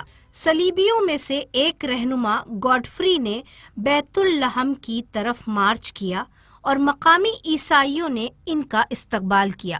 جمعہ 15 جولائی 1099 عیسوی کو شدید لڑائی کے بعد یروشلم عیسائیوں کے قبضے میں آ گیا۔ فاطمیوں کے گورنر افتخار الدولہ کو شکست ہوئی۔ 17 جولائی 1099 عیسوی کو عیسائیوں نے مسلمان مردوں، بچوں، عورتوں اور بوڑھوں کو بے رحمی سے ذبح کرنا شروع کیا۔ زیادہ تر مسلمانوں نے مسجد اقصیٰ میں پناہ لی تھی۔ عیسائی مسجد کے اندر داخل ہوئے اور لوگوں کو مسجد ہی میں ذبح کیا۔ مسجد اقصیٰ کا صحن انسانی لاشوں سے بھرا ہوا تھا۔ عیسائیوں نے یروشلم کے 70,000 لوگوں کا قتل کیا اور انہیں کافر قرار دیا۔ بلیون کے گوڈفری کو مزار مقدس کا وکیل منتخب کیا گیا۔ عیسائیوں نے حضرت عیسیٰ علیہ السلام کی تعلیمات کی خلاف ورزی کی، جنہوں نے کہا تھا کہ دشمنوں سے بھی پیار کریں۔ انہوں نے گنبد صخرہ کو چرچ میں تبدیل کر دیا۔ کریسنٹ کو گنبد سے ہٹا دیا گیا اور اس کی جگہ صلیب کا نشان لگا دیا گیا۔ گنبد صخرہ کے اندر مقدس چٹان کی پرتوں کو سونے کے عوض فروخت کیا گیا، لیکن مرکزی چٹان محفوظ رہی۔ مسجد عمر کو فوجی دفاتر میں تبدیل کر دیا گیا اور تہخانے گھوڑوں کے لیے استبل بن گئے۔ یوں لگتا تھا کہ جیسے یروشلم سے اسلام کا صفایا ہو گیا ہے۔ تاہم صلیبیوں سے یروشلم کو دوبارہ فتح کرنے کا مسلمانوں کا عزم ان کے دلوں میں قائم رہا۔ وہ ہارے ضرور تھے مگر وہ سوئے نہیں تھے۔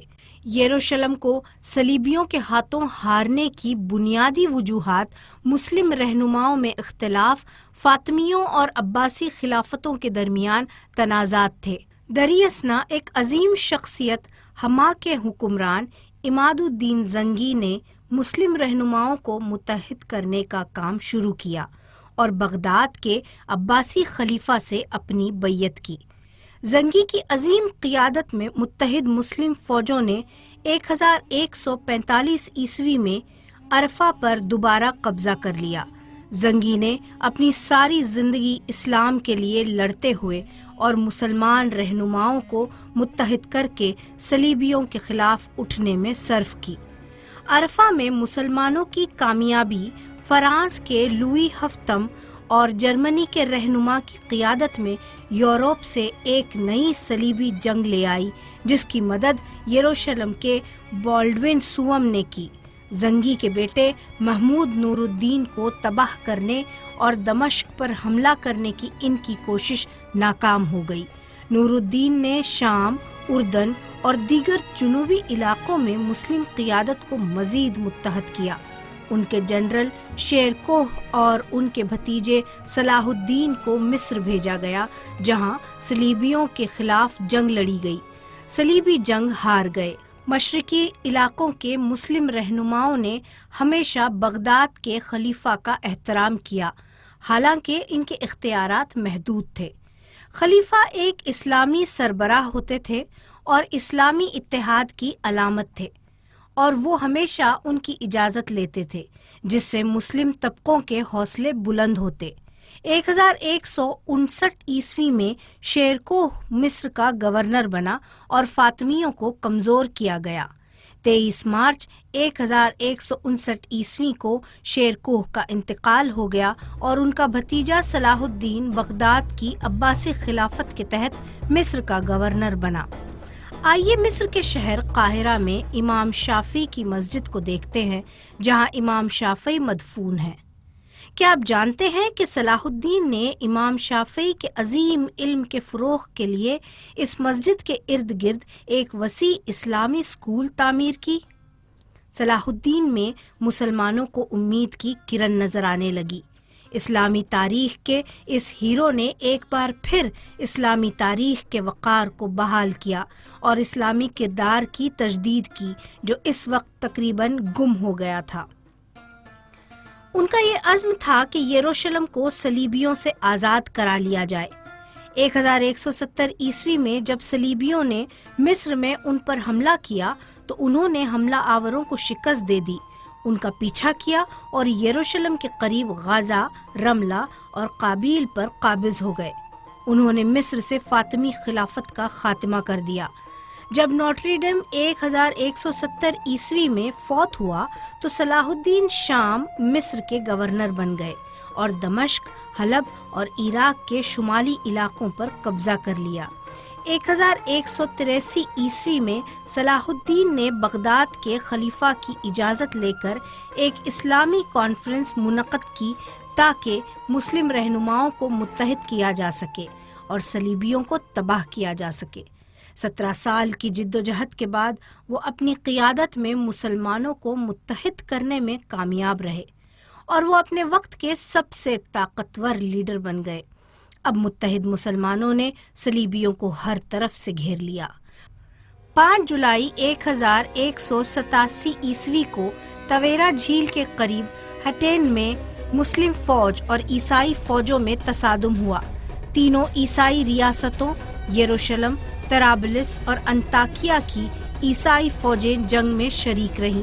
فتح مسلمانوں کی ہوئی اور 50,000 صلیبیوں کو شکست دی گئی اور انہیں کچل دیا گیا۔ صلاح الدین نے فلسطین کے پورے ساحلی علاقوں کو عیسائیوں سے آزاد کرا لیا اور پھر یروشلم کی طرف پیش قدمی کی اور دمشق کے دروازے پر پہنچ گئے۔ انہوں نے انہیں پرامن طریقے سے ہتھیار ڈالنے کا موقع دیا، لیکن عیسائی اس سے متفق نہیں تھے، چنانچہ فتح جنگ کے ذریعے ہوئی اور عیسائیوں نے مسلمانوں کے حق میں یروشلم کو کھو دیا۔ یہ 1187 عیسوی کا سال تھا۔ اس کے مشیروں نے مسلمانوں پر توڑے گئے ظلم کے خلاف انتقام کے طور پر مزار مقدس کو تباہ کرنے کی تجویز پیش کی، لیکن صلاح الدین نے مزار مقدس کو ہاتھ نہیں لگایا اور مسلمانوں کو تقریباً 550 سال پہلے کیے گئے خلیفہ عمر رضی اللہ تعالیٰ عنہ کے معاہدے کی یاد دلائی۔ مقدس شہر جو کہ تقریباً 90 سالوں تک صلیبیوں کے قبضے میں رہا، اب دوبارہ اسلامی حکمرانی کے تحت آ گیا۔ عیسائی حکومت کے 90 سالوں کے دوران کسی بھی مسلمان کو مسجد اقصیٰ میں نماز ادا کرنے کی اجازت نہیں تھی۔ صلاح الدین نے ایک نیا ممبر مسجد عمر میں رکھا۔ کیا آپ جانتے ہیں کہ یہ ممبر 1969 عیسوی میں ایک یہودی شخص نے جلا دیا تھا؟ مسلمانوں کے ہاتھوں سقوط یروشلم یورپ میں صلیبی جنگ کا پیش خیمہ بنا۔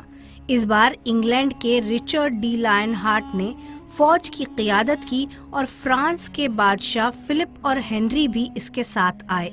رچرڈ ڈی لائن ہارٹ نے مقدس شہر کو فتح کرنے کے لیے 3 سال سے زیادہ عرصے تک یروشلم کے قریب تنہا جدوجہد کی، لیکن صاحب عظمت صلاح الدین نے اسے کبھی یروشلم کے قریب پھٹکنے کا موقع نہیں دیا۔ صلاح الدین نے اپنی قمق اس علاقے کے قریب رکھی جہاں سیمیولز مسجد واقع ہے۔ آئیے کچھ وقت کے لیے اس تاریخی مقام کو دیکھتے ہیں۔ یہ ان تمام لوگوں کے لیے کئی صدیوں سے ایک فوجی چوکی رہا جو یروشلم کو فتح کرنا چاہتے تھے۔ صلاح الدین نے اپنی فوج کو موجودہ تل ابیب ہوائی اڈے کے قریب رام اللہ میں رکھا تھا۔ کنگ رچرڈ بیمار پڑ گیا۔ صلاح الدین نے اپنے ذاتی طبیب کو کنگ رچرڈ کے پاس بھیجا۔ آخرکار کنگ رچرڈ نے ہار مان لی، معاہدے پر دستخط کیے اور پھر لوٹ گیا۔ صلاح الدین، جو عربی میں صلاح الدین ایوبی کے نام سے جانے جاتے ہیں، مارچ 1193 کو دمشق میں فوت ہوئے اور وہیں دفن ہوئے۔ یورپی مورخین نے انہیں ایک عظیم اور پیکر حق پرست فوجی جنرل کے طور پر یاد کیا اور ان کی جرأت اور بہادری کی تعریف کی، حالانکہ وہ ان سے شکست کھا چکے تھے۔ مسلمانوں کو آج صلاح الدین جیسے لیڈر کی ضرورت ہے۔ اے صلاح الدین، اللہ کی آپ پر رحمت ہو کہ آپ نے اسلامی تاریخ کو ایک وقار بخشا۔ 1258 عیسوی میں عظیم عباسی خلافت تاتار کی وحشی قوتوں کے ہاتھوں مکمل طور پر تباہ ہو گئی۔ عباسی خلافت 766 سال تک قائم رہی۔ ترکی میں ایک نئے گروہ نے 1326 عیسوی میں خلافت کا اعلان کیا، جو بعد میں خلافت عثمانیہ کے نام سے مشہور ہوئی۔ محمد فاتح نے رومن عیسائیوں سے استنبول فتح کیا اور حضرت محمد صلی اللہ علیہ وسلم کی فتح کی پیشین گوئی کو مکمل کر دیا۔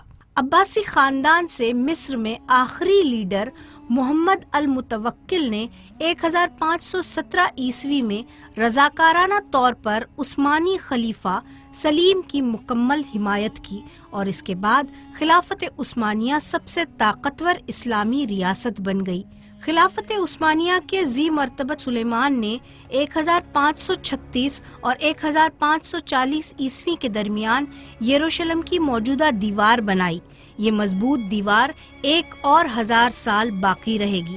یہ فوجی ہیڈ کوارٹر عثمانی خلافت کے عظیم سلطان سلیمان نے ہی بنائے تھے۔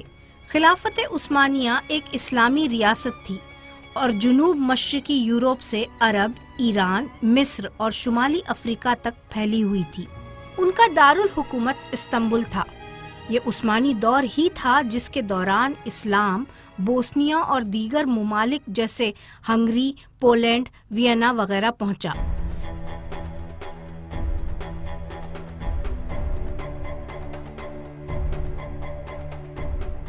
خلافت عثمانیہ اگرچہ ایک اسلامی ریاست تھی، لیکن یورپ کے لوگ عموماً اسے سلطنت عثمانیہ کہتے ہیں، جو کہ صحیح نہیں ہے، کیونکہ خلیفہ منتخب شدہ ہے اور ریاست اسلامی قانون کے ماتحت چلتی ہے۔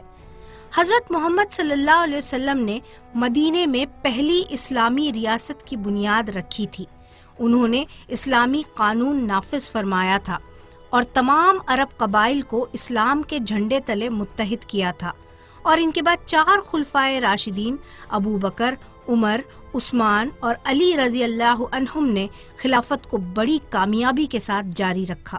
اس کے بعد اموی خلافت، عباسی خلافت، فاطمی خلافت اور عثمانیہ خلافت نے مسلمانوں کو ایک منتخب قیادت کے تحت متحد رکھا اور مسلم اقتدار ناقابل تسخیر رہا۔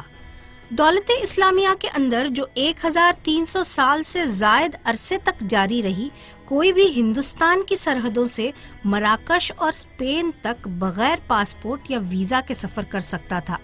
چونکہ حکومت قرآن و سنت پر مبنی تھی، اس لیے اگر خلفاء میں سے کوئی خلیفہ اچھا رہنما نہ بھی ہوتا تھا تو کوئی فرق نہیں پڑتا تھا، یہ اس کا ذاتی مسئلہ ہوتا تھا۔ چونکہ اسلامی ریاست ایک جسم کی مانند تھا، چنانچہ مسلمان اس سرزمین کے کسی بھی حصے میں کسی بھی قسم کے خطرے سے محفوظ رہتا تھا، قطع نظر اس سے کہ اس کی اصلی قومیت، ثقافت اور نسل کیا ہے۔ اسلامی حکومت ایک طرف مسلمانوں میں بھائی چارے کے جذبات کو مضبوط کرتی ہے اور دوسری طرف قوم پرستی، قبائلی شان و شوکت اور نسلی برتری کے جذبات کی حوصلہ شکنی کرتی ہے۔ بلا شبہ ایک متحد مسلم ملت ایک منتخب خلیفہ کی قیادت میں اور اسلامی قوانین کے تحت جو چلتی ہے وہ اللہ کی طرف سے دیے گئے احکام کے مطابق ہے اور جسے نبی کریم صلی اللہ علیہ وسلم نے نافذ کیا تھا۔ 1000 سال سے زائد عرصے تک مسلمان اقتدار، ثقافت، علم، حکومت میں قائد رہے، تاہم جب یورپ نے سائنس اور ٹیکنالوجی کو ترقی دینا شروع کیا تو مسلمان اس کوشش میں یورپی باشندوں کے ساتھ شریک نہیں ہوئے۔ انہوں نے تکنیکی طاقت کی اہمیت کو نہیں سمجھا، بلکہ اس کے بجائے ٹیکنالوجی کے میدان میں پیچھے رہ گئے۔ حالانکہ اسلام مسلمانوں کو علم بڑھانے اور علم سیکھنے کا مشورہ دیتا ہے۔ ٹیکنالوجی میں عدم دلچسپی کے علاوہ مسلمانوں نے تصوف کی طرف بڑی گہری دلچسپی کے ساتھ مائل ہوئے، مذہب کو فلسفیانہ رنگ دیا، قرآن اور سنت کے معانی کو توڑ مروڑ کر انسانی منطق کے مطابق بنایا۔ یقیناً اس طرز عمل نے انہیں بہت اچھے دانشور ضرور دیے، لیکن ان کی عسکری زندگی رو بتنزل رہی اور وہ مسائل کے حل کے لیے عملی نقطۂ نظر سے محروم ہونے لگے۔ مسلم اسپین کے زوال کے بعد سائنسی، تکنیکی اور طبی علم اسپین سے یورپ کے مختلف حصوں میں منتقل ہو گیا اور اسی علم کو یورپی سائنسدانوں نے اپنی ایجادات اور دریافتوں کے لیے بطور بنیاد استعمال کیا۔ یورپ کے تیار کردہ بھانپ کے انجن، بجلی، ریڈیو، ٹیلی گراف، بندوقوں، رائفلوں نے یورپی معاشرے میں سماجی اور عسکری طرز زندگی میں انقلاب برپا کر دیا، لیکن اسلامی ریاست کی بقا کی خاطر ان ٹیکنالوجیز کے لیے انہیں یورپ پر انحصار کرنا پڑا۔ جب 1798 عیسوی میں نیپولین نے مصر پر قبضہ کیا، مسلمانوں کو فرانسیسی ثقافت کا سامنا کرنا پڑا اور انہیں یہ ثقافت اس قدر پسند آئی کہ نیپولین کے مصر چھوڑنے کے بعد بھی فرانسیسی ثقافت کا تحفہ مسلمانوں کو بہت عزیز رہا۔ آگے بڑھنے اور تبدیلی کے جوش میں انہوں نے یورپی طرز زندگی کے حق میں اپنی ثقافت اور مذہب کو تک کمتر کرنا شروع کر دیا۔ پہلی جنگ عظیم مسلمانوں کے لیے تباہی لے کر آئی، جو اس سے قبل 1300 سال سے زیادہ عرصے تک اسلام کی قوت کے بلبوتے پر متحد رہے تھے۔ پہلے جنگ عظیم کے وقت یورپی ممالک کے درمیان فوجی طاقت کی تقسیم نقشے میں دکھائی گئی ہے۔ آپ دیکھ سکتے ہیں کہ خلافت عثمانیہ کو، جسے یورپی باشندے ترکی کہتے ہیں، وہ سب سے کم طاقتور تھا۔ 1908 عیسوی میں ترکوں کے ایک گروہ نے، جو تعلیم یافتہ تھے اور یورپ سے متاثر تھے، اتحاد برائے ترقی کے نام سے ایک جماعت بنائی اور خلیفہ عبد الحمید دوم کے خلاف بغاوت کی قیادت کی اور اسے معزول کر دیا۔ اس جماعت نے محمد رشاد نامی جس شخص کو خلیفہ مقرر کیا، اس کے پاس نہ کوئی طاقت تھی اور نہ اختیار۔ جب پہلی جنگ عظیم شروع ہوئی تو اس کے فوجی جرنیلوں انور پاشا اور طلعت پاشا نے خفیہ طور پر جرمنی سے وفاداری کے عہد نامے پر دستخط کر دیے، جبکہ وزیر اعلیٰ اور خلیفہ کو اس کے بارے میں کوئی علم نہیں تھا۔ خلیفہ اور وزیر اعلیٰ برطانیہ کے سر ونسٹن چرچل سے کہہ رہے تھے کہ وہ جنگ میں غیر جانبدارانہ رہیں گے، لیکن اتحاد برائے ترقی پارٹی کو پختہ یقین تھا کہ جنگ جرمنی ہی جیتے گا اور وہ اقتدار اور دولت کے ثمرات میں حصہ دار بنیں گے۔ جرمنی کے ساتھ صف بندی ایک سنگین غلطی تھی۔ خلیفہ کا غیر جانبدار رہنے کا موقف اسلام کے مطابق صحیح کام تھا۔ بدقسمتی سے اس کے اپنے فوجی جرنیل نے اس کی مرضی کے خلاف اقدام کیا۔ جنگ احد میں یہودیوں کی طرف سے محمد صلی اللہ علیہ وسلم کو مدد کی پیشکش کی گئی تھی، لیکن نبی صلی اللہ علیہ وسلم نے ان کی مدد لینے سے انکار کر دیا اور آپ صلی اللہ علیہ وسلم کا مقصد ان لوگوں سے اس لیے مدد نہ لینا تھا جنہوں نے بتوں کی عبادت کرنے والوں کے خلاف لڑنے کے لیے اللہ کے ساتھ شرک کیا تھا۔ خلافت عثمانیہ کی فوجوں نے یقیناً جرمنی کے اتحادی کی حیثیت سے جنگ لڑی۔ جرمنی کو شکست دینے کے بعد انگریزوں اور ان کے اتحادیوں نے خلافت عثمانیہ کی طرف رخ کیا اور انگریزوں کا بنیادی مقصد اسلامی ریاست کو ختم کرنا اور خلافت کو کمزور کر کے اس کے وجود کو مٹانا تھا، اور یہ سزا کے طور پر تھا کہ اہل خلافت نے جنگ کے دوران جرمنی کے ساتھ صف بندی کی تھی۔ اب انگریز مقدس سرزمین یروشلم کے راستے کی طرف متوجہ ہو گئے تھے۔ کیا یہ ایک اور صلیبی جنگ تھی؟ جنگ کے دوران فرانس اور برطانیہ کے درمیان ایک خفیہ معاہدہ ہوا جسے سائکس اور پیکو معاہدہ کہا جاتا ہے کہ اگر وہ جنگ جیت گئے تو وہ عثمانیوں کی زمین آپس میں بانٹ لیں گے، نیز یہ بھی کہ جنگ کے دوران برطانوی وزیر خارجہ آرتھر بلفور نے 2 نومبر 1917 عیسوی کو وعدہ کیا تھا کہ فلسطین میں یہودی برادری کے لیے ایک وطن کے طور پر ایک ریاست تشکیل دی جائے گی۔ عرب قوم پرستی فروغ پانے لگی تھی۔ عرب کے لوگوں نے اپنے قبیلوں، اپنے خاندانی نسب، اپنی ثقافت اور اپنے جغرافیائی حدود کی شان و شوکت بڑھانے کی سرگرمی شروع کی۔ بھائی چارہ اور متحد اسلامی ریاست کا اسلامی عقیدہ عربوں کے دلوں سے ختم ہونے لگا۔ وہ شکست خوردہ ترکوں کے خلاف بغاوت کے لیے تیار تھے، حالانکہ ترک فوجیں اب بھی ان کی حفاظت کر رہی تھی۔ یہی وقت انگریزوں کے لیے اپنے مشن کی تکمیل کا ایک مناسب وقت بن گیا۔ ایک برطانوی افسر سر ٹی ای لارنس نے عرب کے لوگوں میں قوم پرستی کے جذبات کو بھڑکانے میں اہم کردار ادا کیا۔ اس نے عرب رہنماؤں کو ترکوں کے خلاف تحریک دی اور انہیں ترکوں کے خلاف لڑنے کے لیے برطانوی توپیں فراہم کی۔ انگریزوں نے وعدہ کیا کہ مکے کے شریف کو، جس کا نام حسین تھا، پورے مشرق وسطیٰ کا بادشاہ بنائیں گے اگر وہ ترکوں کے خلاف بغاوت کرے گا اور انہیں عرب سے نکال دے گا۔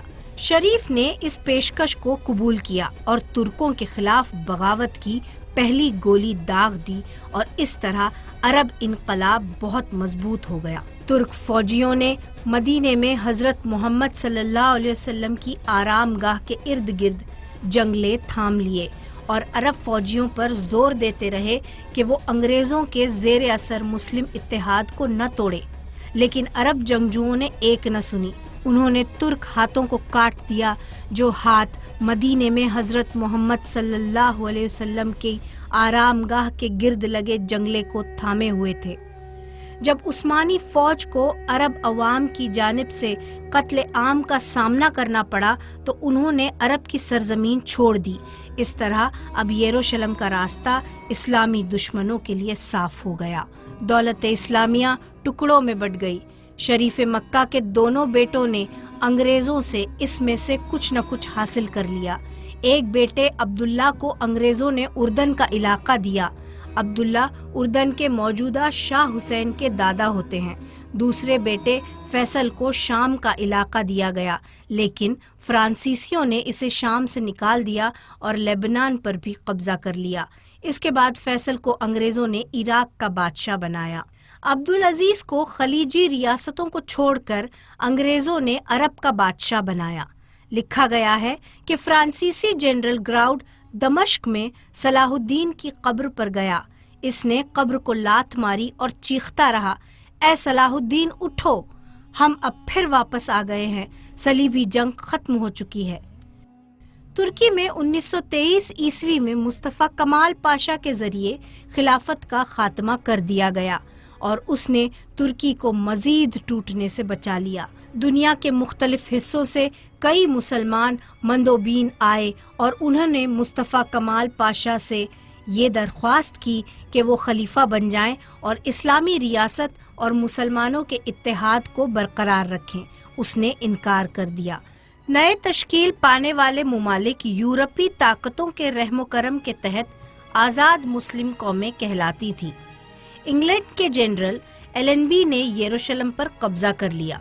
اسلام نے یروشلم کو 1000 سال سے زائد عرصے تک محفوظ رکھا تھا۔ اب یہ انگریزوں کے قبضے میں چلا گیا ہے۔ کیا یہ صلیبی جنگوں کا تسلسل تھا؟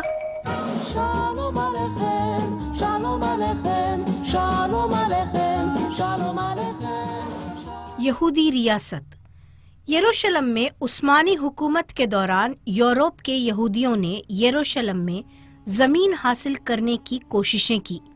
1882 عیسوی میں سلطان عبدالحمید ثانی نے ایک حکم جاری کیا کہ یہودیوں کو یروشلم میں زمین خریدنے کی اجازت نہیں دی جائے گی اور نہ ہی انہیں وہاں رہنے دیا جائے گا۔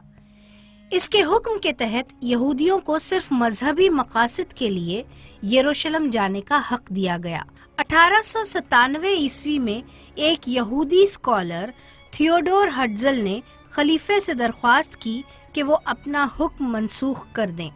اس نے خلیفہ عبدالحمید ثانی کو جو پیشکش کی وہ یہ تھی: 150 ملین دینار دیے جائیں گے جو آج 2.5 ارب ڈالر کے برابر ہوتا ہے، فوجی جہازوں کی تعمیر کی جائے گی، خلافت عثمانیہ کے تمام قرضوں کو ادا کیا جائے گا اور یورپ میں خلیفہ کی اچھی تشہیر کی جائے گی۔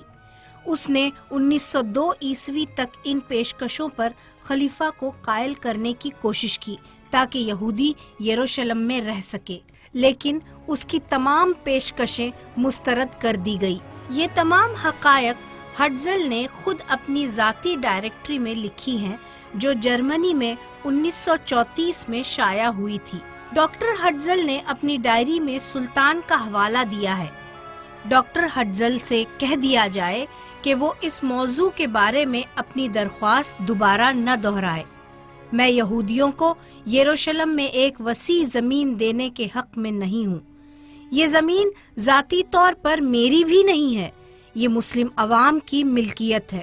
اس سرزمین میں مسلمانوں کا اور حضرت محمد صلی اللہ علیہ وسلم کے صحابہ کا خون جذب ہے۔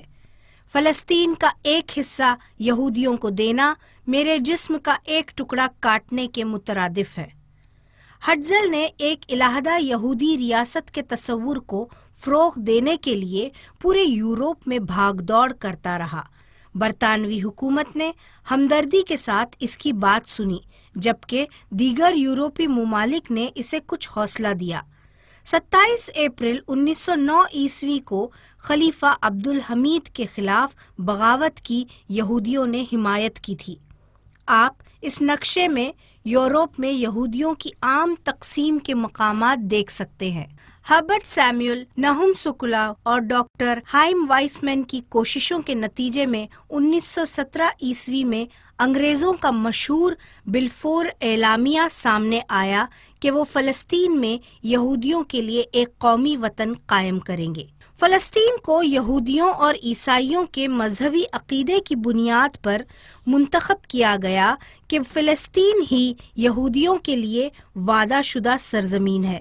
چنانچہ انگلینڈ کے ونسٹن چرچل نے صہیونی تحریک اور یہودی ریاست کے قیام کی حمایت کی۔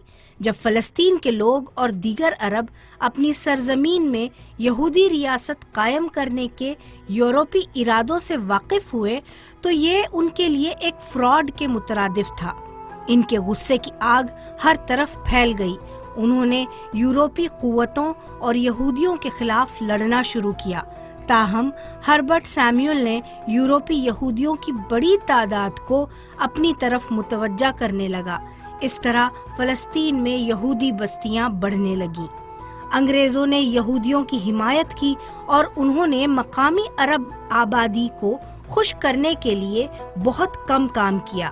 1925 عیسوی میں 21 عرب دیہاتیوں کا صفایا کر دیا گیا اور یہودی یروشلم اور مغربی علاقوں میں مجتمع ہوتے چلے گئے۔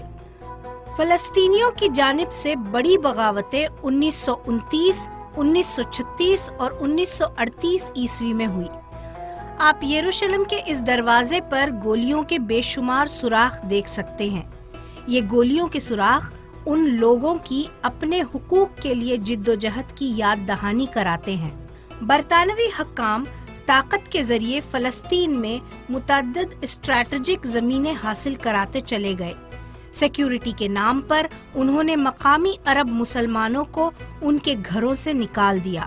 انگریزوں نے اپنی فوج میں 25,000 یہودیوں کو بھرتی کر لیا اور انہیں بہترین تربیت دی۔ یہ فوجی یہودی کی پہلی فوج کا حصہ بنے۔ 1947 عیسوی میں عرب مسلمانوں نے انگریزوں اور یہودیوں دونوں کے خلاف بغاوت کی۔ یہ تارکین وطن مسلمان عربوں کے خوبصورت گھروں میں داخل ہوئے، انہیں تشدد کا نشانہ بنایا اور بندوق کی نوک پر ان کے گھروں سے نکال دیا۔ جہاں کوئی خوراک تھی نہ پناہ گاہ۔ متعدد عرب خاندان شام، اردن، لبنان جیسے پڑوسی ممالک میں چلے گئے، یہ سوچ کر کہ وہ جلد ہی اپنے گھروں اور زمینوں پر واپس چلے جائیں گے، لیکن ایسا نہیں ہوا۔ جمعہ 14 مئی 1948 عیسوی کو بین گورین نے تل ابیب میوزیم میں اسرائیلی ریاست کا اعلان کر دیا۔ امریکہ کے صدر ہیری ٹرومین نے فوری طور پر اسرائیل کو تسلیم کر دیا اور عرب اور یہودی فلسطین کے قیام کی سفارش کی۔ ڈاکٹر وائزمین اس وقت امریکہ میں صدر ہیری ٹرومین کے ساتھ تھے اور انہوں نے صدر کو متاثر کیا تھا۔ عرب ممالک کو یہ صورتحال پسند نہیں آئی۔ یروشلم ایک طرح کے محاصرے میں آ گیا۔ انبیاء علیہم السلام کا شہر ایک بار پھر جنگ کا میدان بن گیا۔ مسلمان سپاہیوں نے بہادری اور گھماسان مقابلہ کیا۔ مسجد اقصیٰ کو آگ، گولیوں اور توپوں سے بچانا تھا۔ یہودیوں نے پرانے شہر پر قبضہ کرنے کی کوشش کی۔ مسلمان انگریز اور فرانسیسی خفیہ پالیسیوں اور سازشوں کا شکار بن گئے۔ ایک بار پھر ان کے ذہنوں پر مذہب غالب تھا۔ ان کا خیال تھا کہ فلسطین یہودیوں کے لیے وعدہ شدہ سرزمین ہے۔ 1948 کی اس عرب یہودی جنگ کے نتیجے میں یروشلم کی دیواروں میں 1000 گولیوں کے سوراخ بنے۔ اسلام کے بہادر سپاہیوں نے مسجد الاقصیٰ کو بچا لیا۔ مغربی کنارے کا پرانا شہر مسلمانوں کے پاس رہا، جبکہ باقی یروشلم یہودیوں کے پاس چلا گیا۔ فلسطینیوں نے اپنے گھروں، جائیدادوں، زمینوں اور انسانی حقوق کی بازیابی کے لیے جد و جہد شروع کی۔ 1967 کی جنگ میں اسرائیل نے اپنے مؤثر اور قابل فوجی قوت کے بل بوتے پر مزید علاقوں پر قبضہ کیا اور یروشلم کے پرانے شہر اور مغربی کنارے پر قبضہ کر لیا۔ اس جنگ کا نتیجہ مسلم دنیا کے لیے بری خبر لے آیا۔ یہودیوں نے دعویٰ کیا کہ ہیکل سلیمانی کی جگہ پر گنبد صخرہ کھڑا ہے۔ ان کا منصوبہ یہ ہے کہ گنبد صخرہ کو مسمار کر کے اس کی جگہ ہیکل سلیمانی کی تعمیر کی جائے۔ اسرائیلی ہیکل سلیمانی کی باقیات کو تلاش کرنے کے لیے مسجد اقصیٰ کی بنیادیں کھودنے میں لگے ہوئے ہیں۔ انہیں ہیکل سلیمانی کا کوئی ثبوت نہیں ملا ہے، لیکن کھدائی کی وجہ سے گنبد صخرہ کی بنیاد کمزور ہو گئی ہے۔ 100 ملین عرب مسلمان یہ منظر دیکھ رہے ہیں۔ مسجد کے ارد گرد رہنے والے مسلمان غریب اور بے بس ہیں، لیکن یہ وہ لوگ ہیں جو اپنی جان کی قیمت پر مسجد کی حفاظت کر رہے ہیں۔ کسی بھی وقت مسجد یا کمیونٹی کے لیے خطرہ ظاہر ہوتا ہے تو یہ بے بس لوگ اپنی جانوں کے ساتھ مسجد کی حفاظت کے لیے جمع ہو جاتے ہیں۔ وہ انحطاط پذیر اور غیر صحت بخش حالات سے دوچار ہیں۔ انسانی حقوق اور انصاف کے لیے ان کی جد و جہد جاری ہے۔ ایک نسل چلی گئی، نئی نسل پچھلی نسل سے زیادہ پرعزم ہے۔ وہ اسرائیلی فوجیوں کی گولیوں سے مرنے سے نہیں ڈرتے۔ یہ نوجوان مکمل طور پر لیس اسرائیلی فوجیوں پر پتھر، چٹانوں کے ٹکڑے اور کنکر پھینکتے رہتے ہیں، جس کی وجہ سے یہ ان نوجوانوں پر گولیاں چلا کر انہیں مار دیتے ہیں۔ یہاں ہے یروشلم کا مسلم اسپتال، جہاں تمام زخمی اور بیمار مسلمانوں کا علاج کیا جاتا ہے۔ اسپتال میں مناسب آلات اور سہولیات نہیں ہیں۔ اسرائیلی فوجیوں کی فائرنگ اور بے بس نوجوان فلسطینیوں کی ہلاکت پرانے یروشلم میں گویا ان کے نظام زندگی کا حصہ بن گئے ہیں، جہاں کبھی اللہ کے عظیم انبیاء علیہم السلام چلتے پھرتے تھے اور انصاف، ہمدردی اور راست بازی کی تبلیغ کیا کرتے تھے۔ اسرائیلی سپاہی اپنی مشین گنوں کے ساتھ مسجد اقصیٰ کے اندر بے تحاشا داخل ہو جاتے ہیں اور شوٹ کرنے کے لیے ان کی بندوقیں ہمیشہ تیار رہتی ہیں۔ آپ گنبد صخرہ میں مقدس چٹان پر اسرائیلی گولیوں سے بنے سوراخ دیکھ سکتے ہیں۔ مسلم دنیا کے تیسرے سب سے زیادہ مقدس مقام کو یہ لوگ کتنا احترام دیتے ہیں۔ کیا آپ جانتے ہیں کہ دیوار گریا مسجد اقصیٰ کی کمپاؤنڈ ہی کی دیوار ہے؟ آپ اسی دیوار گریا کے دروازے سے مسجد میں داخل ہو سکتے ہیں۔ ایک بار پھر یروشلم کا تنازع مذہبی عقائد پر مبنی بنا ہے۔ صلیبی جنگ کبھی ختم نہیں ہوئی اور آج بھی ایک مختلف شکل میں جاری ہے۔ مسجد اقصیٰ میں خوبصورت محراب کو ایک یہودی شخص نے جلا دیا تھا۔ یہ محراب صلاح الدین ایوبی نے بنایا تھا۔ اب یہودیوں کا منصوبہ یہ ہے کہ گنبد صخرہ کو مسمار کر کے اس کی جگہ ہیکل سلیمانی کی تعمیر کی جائے۔ کیا مسلم دنیا یہ منظر بھی خاموشی سے دیکھتی رہے گی؟ 1923 عیسوی میں خلافت عثمانیہ سے محروم ہونے کے بعد مسلمان بے اختیار ہو کر رہ گئے ہیں۔ تب سے ہی مسلم دنیا مسلسل ہارتی چلی جا رہی ہے۔ کیا یہی ہوتا ہے ہارنے کا طریقہ؟ اللہ کہتا ہے کہ مسلمان ایک ملت ہیں۔ مسجد اقصیٰ کو نقصان سے بچانا دنیا کے تمام مسلمانوں کا فرض ہے۔ آج دنیا کے کئی حصوں میں مسلمان ظلم، استحصال، ناانصافی اور اذیت سے دوچار ہے۔ بوسنیا میں مسلمانوں کو شاید اس علاقے کے عیسائیوں کی طرف سے تاریخ کے سب سے ظالمانہ اور غیر انسانی رویے کا سامنا کرنا پڑا ہے، لیکن مسلم دنیا نے ان واقعات کو پھر بھی خاموشی سے دیکھا۔ نبی کریم صلی اللہ علیہ وسلم نے فرمایا کہ ایک مسلمان کا ناحق خون بہایا جاتا ہے تو گویا وہ خانہ کعبہ سے بھی زیادہ مقدس قرار پاتا ہے۔ ان مظلوم لوگوں کی حفاظت چاہے وہ جہاں کہیں بھی ہو مسلم دنیا کی ذمہ داری ہے۔ آئیے ہم دعا کرتے ہیں، اے اللہ مسلمانوں کو ہدایت دے تاکہ وہ ایک قوم کی حیثیت سے متحد ہو جائیں۔ اے اللہ یروشلم کے مصیبت زدہ لوگوں کو ان کے انسانی حقوق حاصل کرنے کی توفیق عطا فرما۔ اے اللہ یروشلم کی پاک سرزمین کو امن کب نصیب ہوگا؟ اے اللہ ہمیں ایک ایسا رہنما عطا فرما جو ہمیں متحد کرے اور مسلمانوں کے عزت و وقار کی حفاظت کرے، آمین۔ ہم اس پیشکش کا اختتام امام احمد ابن حنبل سے لی گئی ایک حدیث کے خلاصے کے ساتھ کرتے ہیں۔ حضرت محمد صلی اللہ علیہ وسلم اپنے اصحاب سے خطاب فرماتے ہوئے ارشاد فرمایا، مستقبل میں یروشلم اور اس کے آس پاس کے لوگوں کا ایک گروہ دیکھے گا کہ لوگ قرآن اور میری سنت کو چھوڑ چکے ہیں۔ یہ گروہ پہلے قرآن و سنت کا مطالعہ کرے گا اور پھر دوسرے لوگوں کو بھی اس کا درس دے گا۔